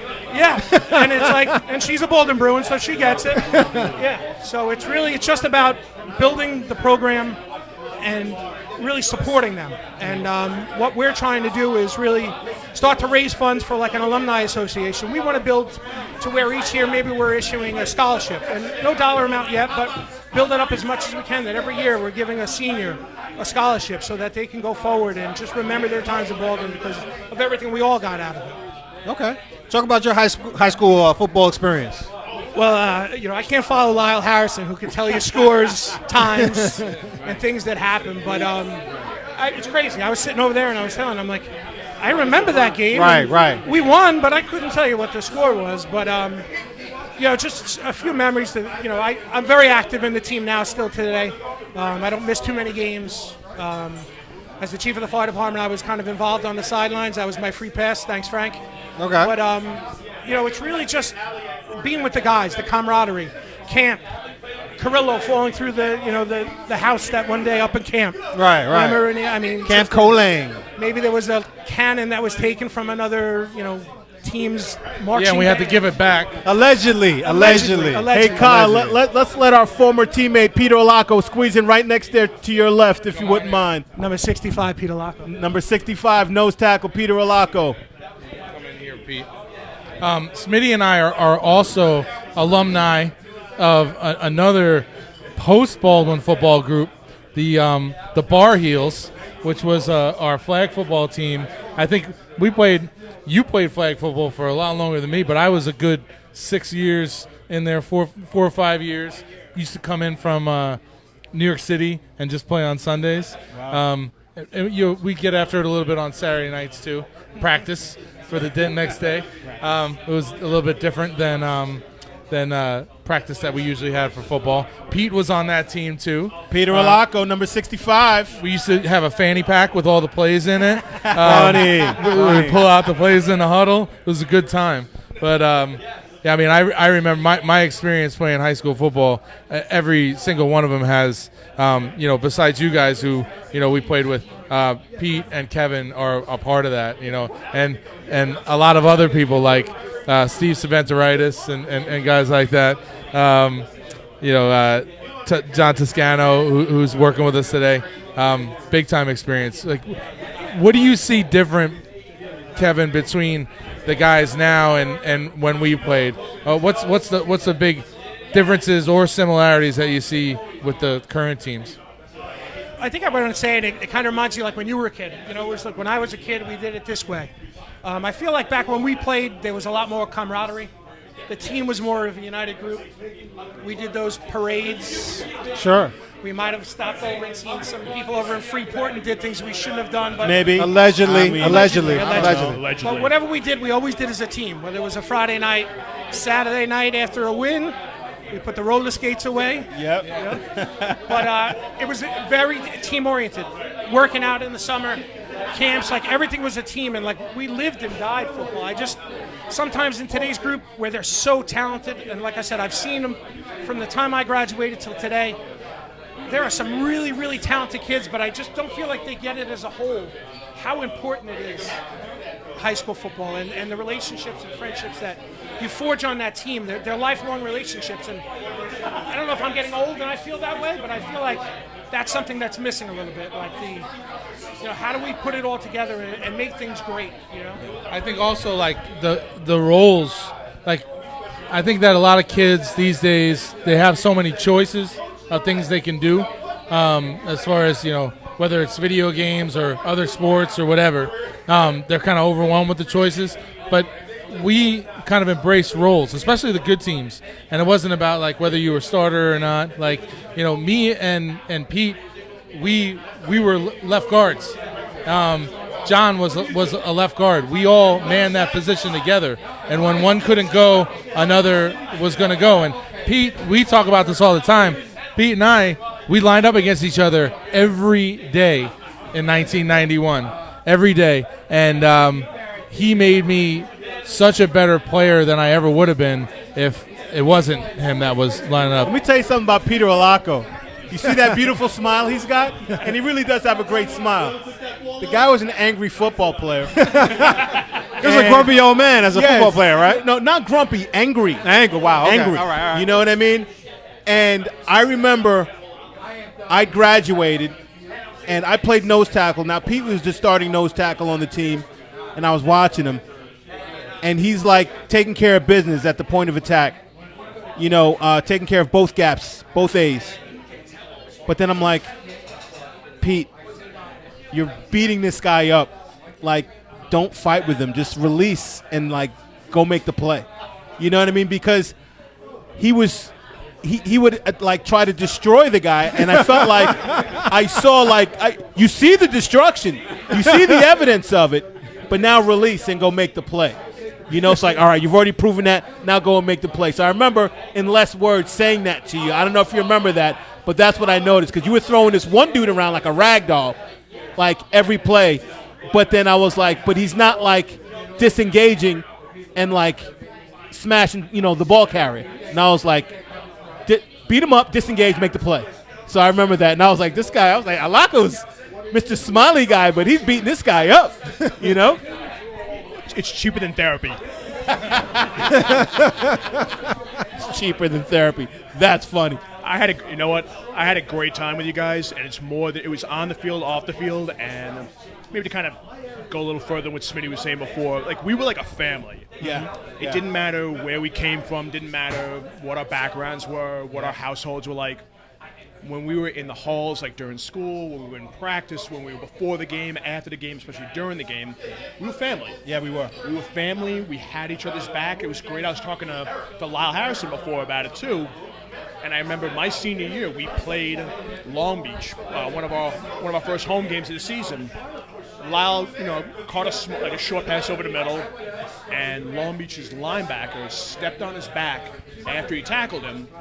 The guy no sooner got on the other side of Lyle's back, and Mike Moan blasted him from the other Who side. did? Mike Moan. Yeah, Moan. Blasted from the other side. Yeah. It was like we were family. Yeah.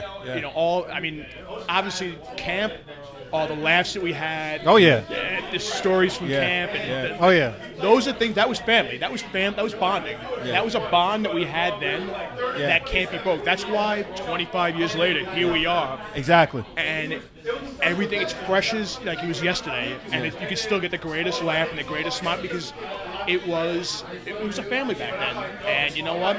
I only hope that the kids that play nowadays, that they get to not just grow as people, maybe get something to go to college or whatnot, but to get a group of friends that they can look back and say, Brandon, you and I used to ride the train all together. Yeah. And we would sit there and just random stories we would tell each other 20 years later. It's on a worst day, puts the biggest smile on your face. That's what I got out of Yeah, this. man. Same here, man. Same here. What I would say is we still have that camaraderie in Baldwin. What has happened is that there's been a transition to basketball, to the girls' basketball team, to the boys' basketball team. Darius has created a program there, and Coach Catapano, who's a football coach as well, has created a following. And what they have here now is what Baldwin had as far as football was concerned back then. So we need to get back to what we did. And they have a game. The boys basketball team has an alumni game that they have on Christmas Eve at the Freeport Rec, right? And everybody comes back. Wow. So just like they have alumni coming back, we should have the same thing coming back. That's a great point. I have a vantage point because my son plays both sports, so I see, how they want to play. They start out at PAL and they want to get to the varsity level and playing basketball, and they look up to the varsity players, and that's what we should be doing from ground up, from Baldwin Bombers, right? And that's not just from the perspective of what's going on in our community. That's from the perspective of going on in all of these communities. Basketball has taken over as the number one pastime, and we just got to get back. We got to bring our alumni back and get that excitement coming back here in Baldwin for Baldwin football and the Bruins. Well, Kerry, if I can interject, it's a perfect spot for that. We talk about our alumni game. So we started last year. We had an alumni. We had a great gathering. We can't play an alumni football game anymore because I'm not playing any alumni. No. I value my maybe we knees. do like an alumni I value my Madden knees. game. And Kyle my was neck talking and my about- back. Right. And Kyle was talking about flag football. We were the Long Island Championship. The Bar Heels won the Long Island Championship at Stony Brook, but that's that's another time. But honestly, about our alumni game. So September 21st this year, we're going to have our second alumni game, and we want everybody there. You were a cheerleader, you were a player. Come support the program. Come support where you started, and let's have a good time and get together. And Kerry's so right. These kids are hungry. We were at Hofstra a couple of years ago. Well, I've never seen a more talented group of kids, dedicated. So that's not where I was going. I just meant family, and they don't realize that. So we talk about family. Pete was just mentioning it. Kyle, Kerry. Pete was my best man in my wedding. He's the godfather of my son. I was just in his wedding party. That's what this brings. Yeah. It's the culture, right? The sports cultures collide, but they collide and then they become lasting relationships that are meaningful. And to this day, everybody in this room, I either know from playing or have gotten to know because of this program, and I'm a better person because of it.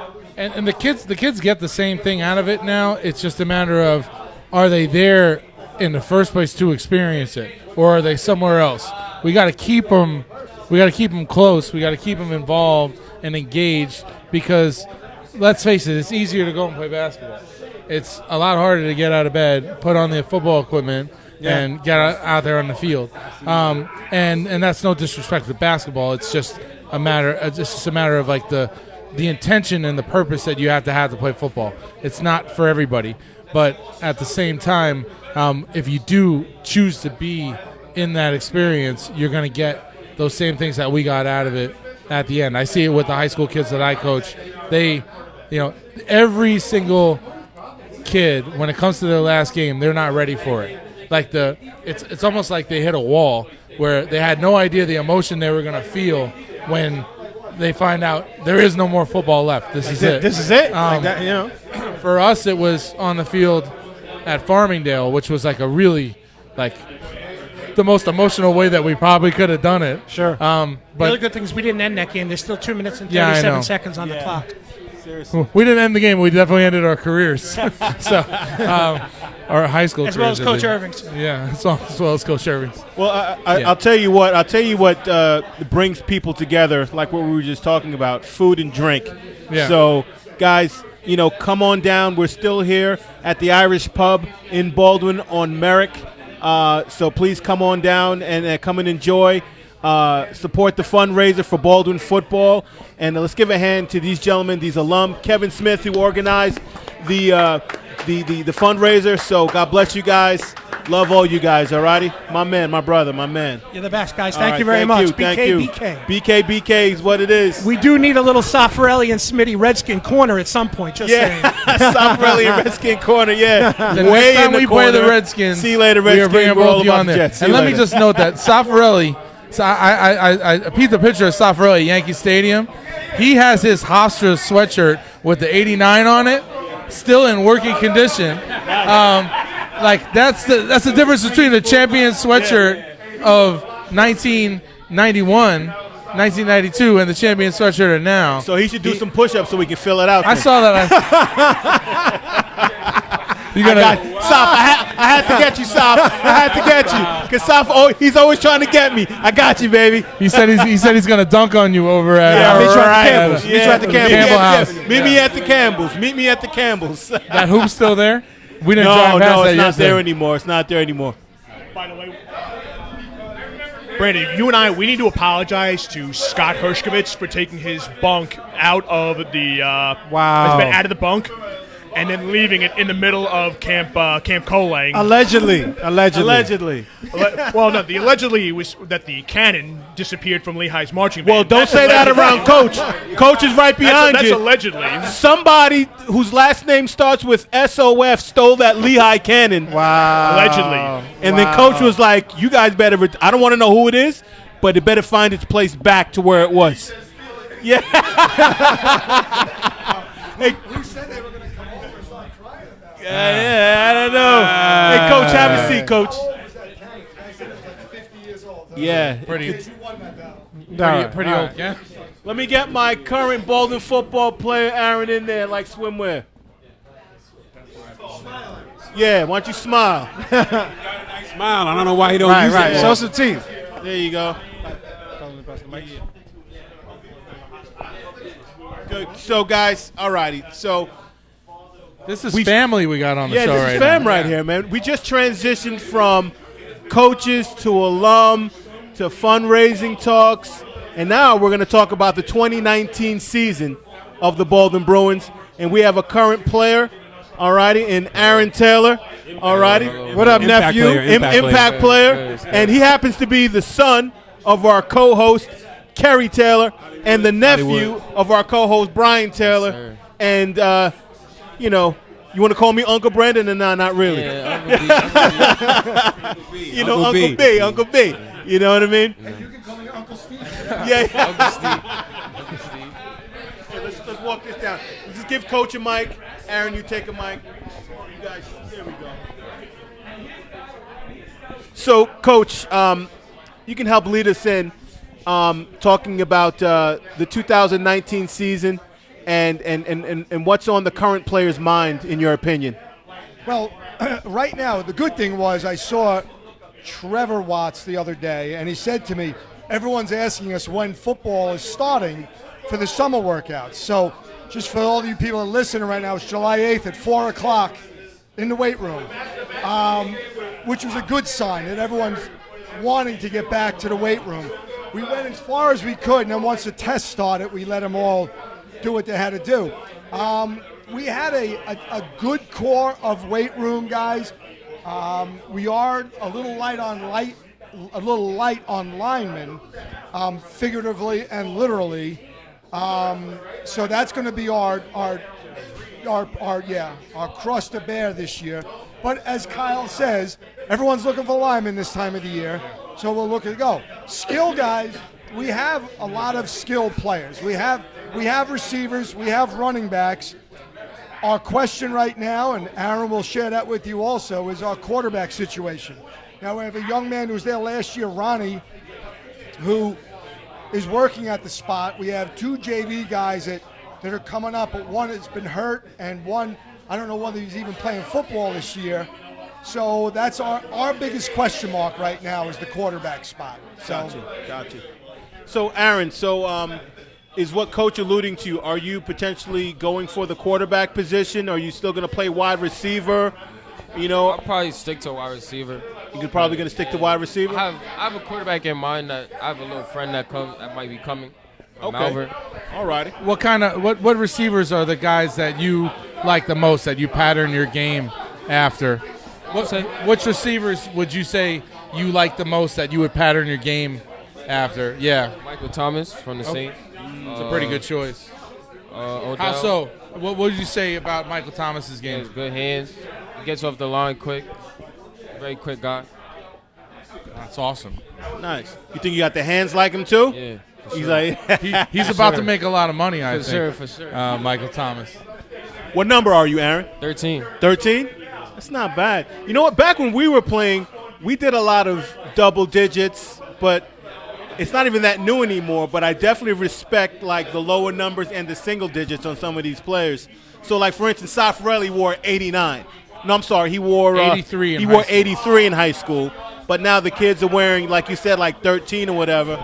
And I remember my practice jersey when we were coming up. I had number 4, and then I was like, I don't look like a 4, but you know what? I thought it made me look jacked. My practice jersey was 5. So I kind of liked it, but it really didn't. 5. But I thought so in my head. There was a guy that played on Hempstead named Silas Pratt that wore number 5. He was a linebacker and a running back, and he ran all over us my junior year. Yeah, I remember that. And he looked gigantic in that number 5. If I could get that single digit. So I got the 5.5. It was the closest thing I could get to. You'll appreciate this. We're playing Hempstead 2 years ago at their field.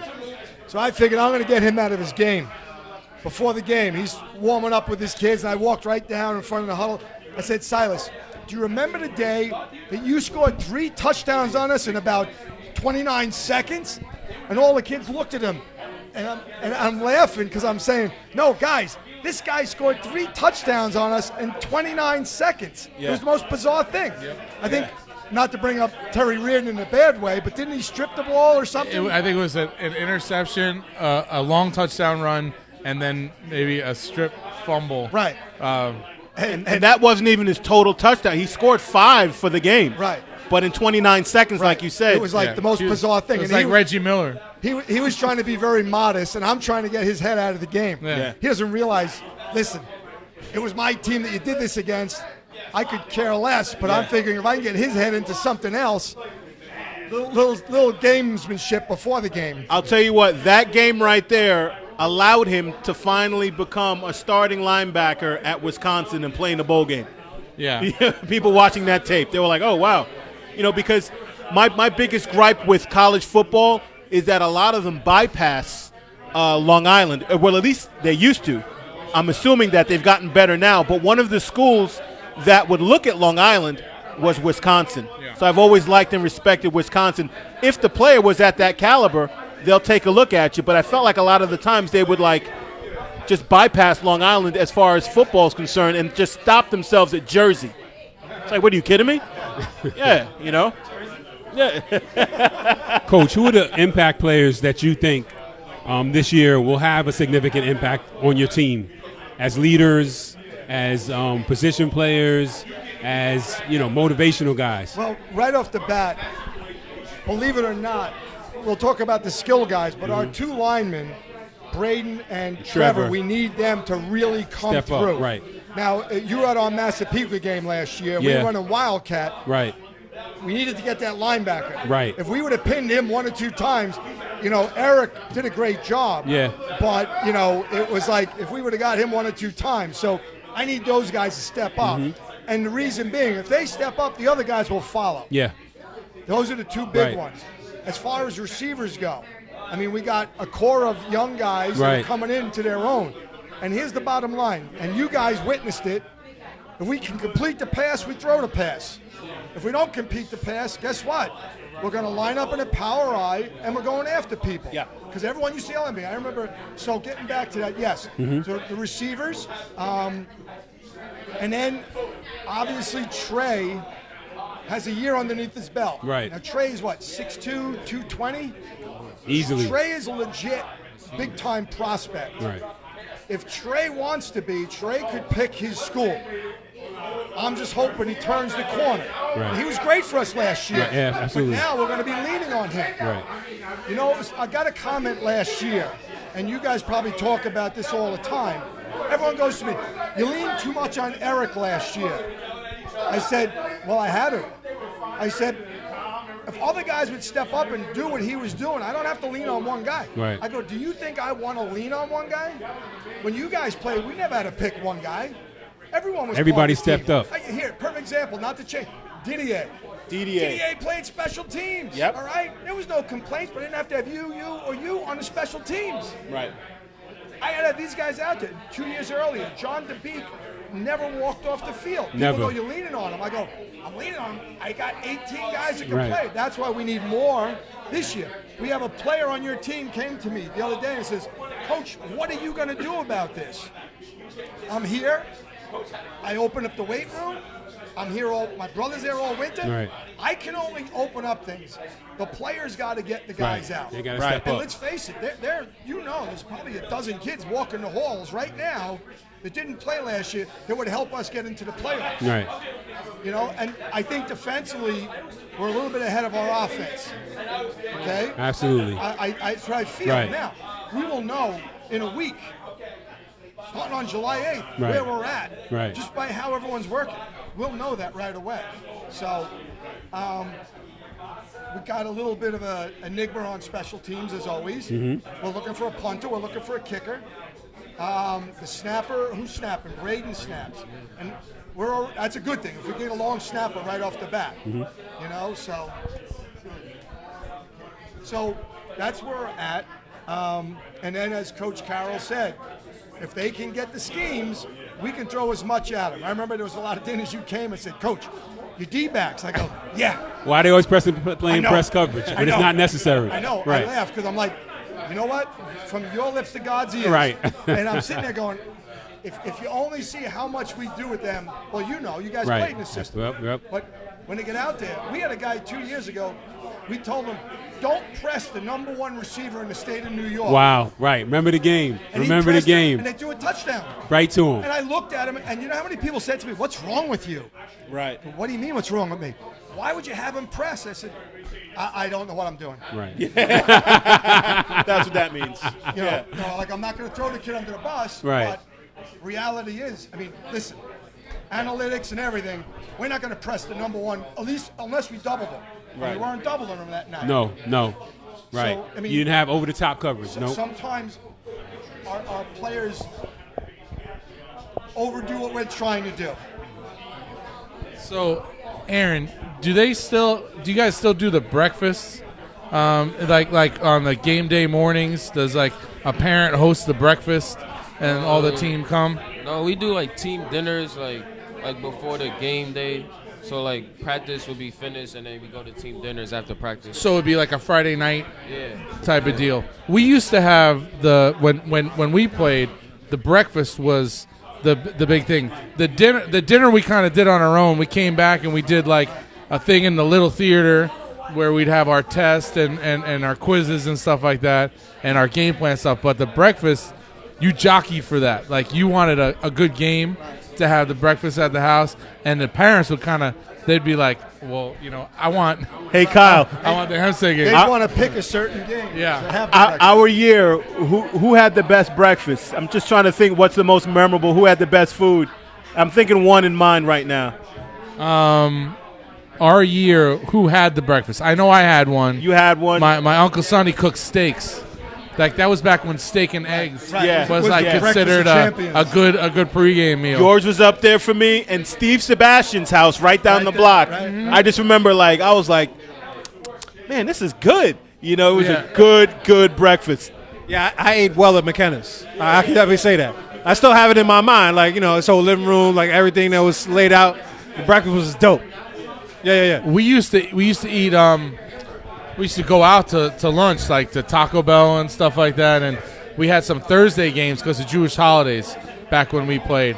And we played Lawrence on a Thursday, and I went out and I had Taco Bell for lunch, and it was the worst mistake I ever made in my life. Halftime, I was over a barrel, and it was all the Taco Bell was coming out. But the breakfast, they were good. And you had enough time to digest back then because we didn't play until 2 o'clock in the afternoon, right? Or something like that. You'd have the JV game to digest. You didn't really eat lunch. So you had the big breakfast. Yeah, but back then, when you had it was the Baldwin football, a Saturday game in Baldwin was a production. Yes. It wasn't just a game. Yeah. You had people that came out. People knew about everything. And your team, I had to laugh because we tried to, remember we did the clothing drive to get the jerseys? Yes, I remember that. And we all rode on the back of the truck. His jersey was spelt wrong. I remember that day that we got it. Yeah. We fixed it. Yeah. But that was a big thing. And I used to lie to every coach telling them, our blue jerseys haven't come in yet. So we got to wear our gold jerseys all year long. Yep. And we had the patch for the 70th And you sold it as the 70th anniversary, and we're going to keep it like this, guys. We're going to be different. Right. That's funny. Yes. But it worked. Oh, it worked. Yeah, And I still have mine. All I remember was opening day against Uniondale, and when you guys started just beating them, and you guys were having fun out there. It wasn't even of work. fun. It was fun. It was just enjoyable to go out there.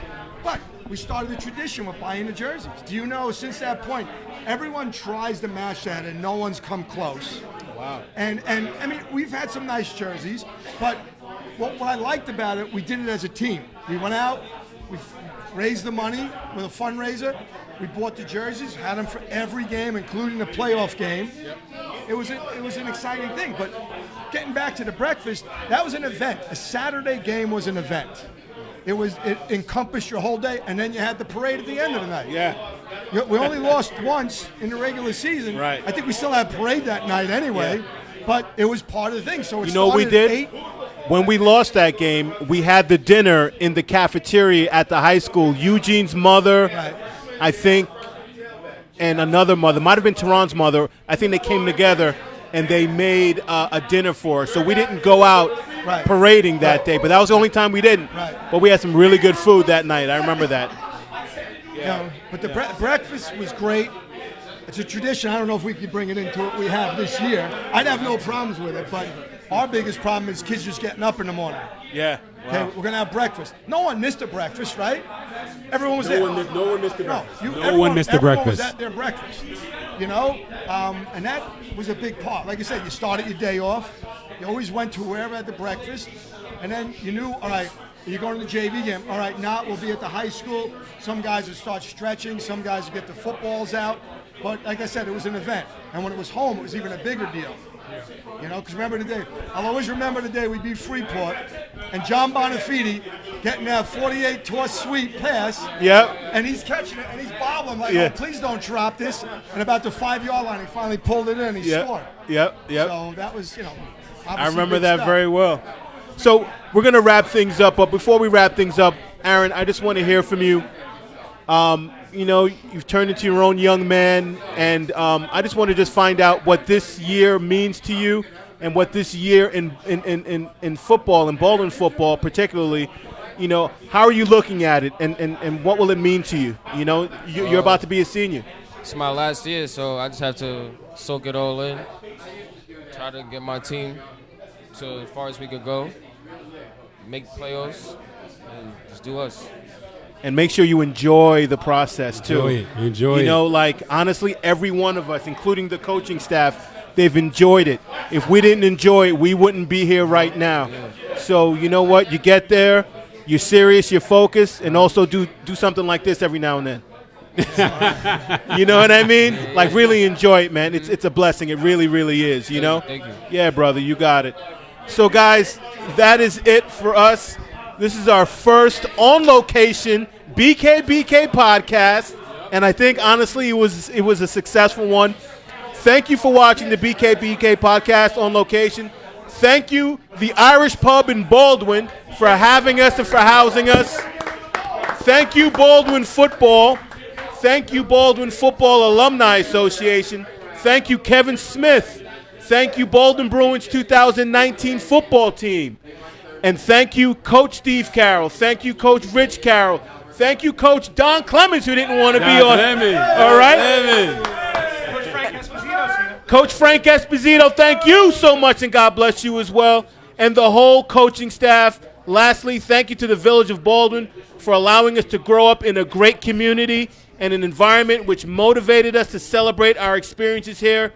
We're truly grateful. And also, I want to shout out to our engineer on duty and former teammate, my brother-in-law, Jay Toscano. Assistant engineer. Number 61, and his wonderful assistant, and my wonderful son, Liam Phillips, who is his Uncle Jay's assistant engineer. Thank you for a great podcast. And Team BKBK wants to be able to keep bringing you the latest news and viewpoints of where sports and the culture collide, and the New York Jets reign supreme, and the Baldwin Bruins, of course. So keep watching. You can find us on YouTube. You can find us on Facebook Live. You can find us on bkbk.podomatic.com. And you can find us as well on IG, on all social media. We just want to just say thank you. And that's it, guys. Let's go Team BKBK. Let's go Baldwin Bruins. Let's go New York Jets. And thank you guys very much for a great podcast. And we're out.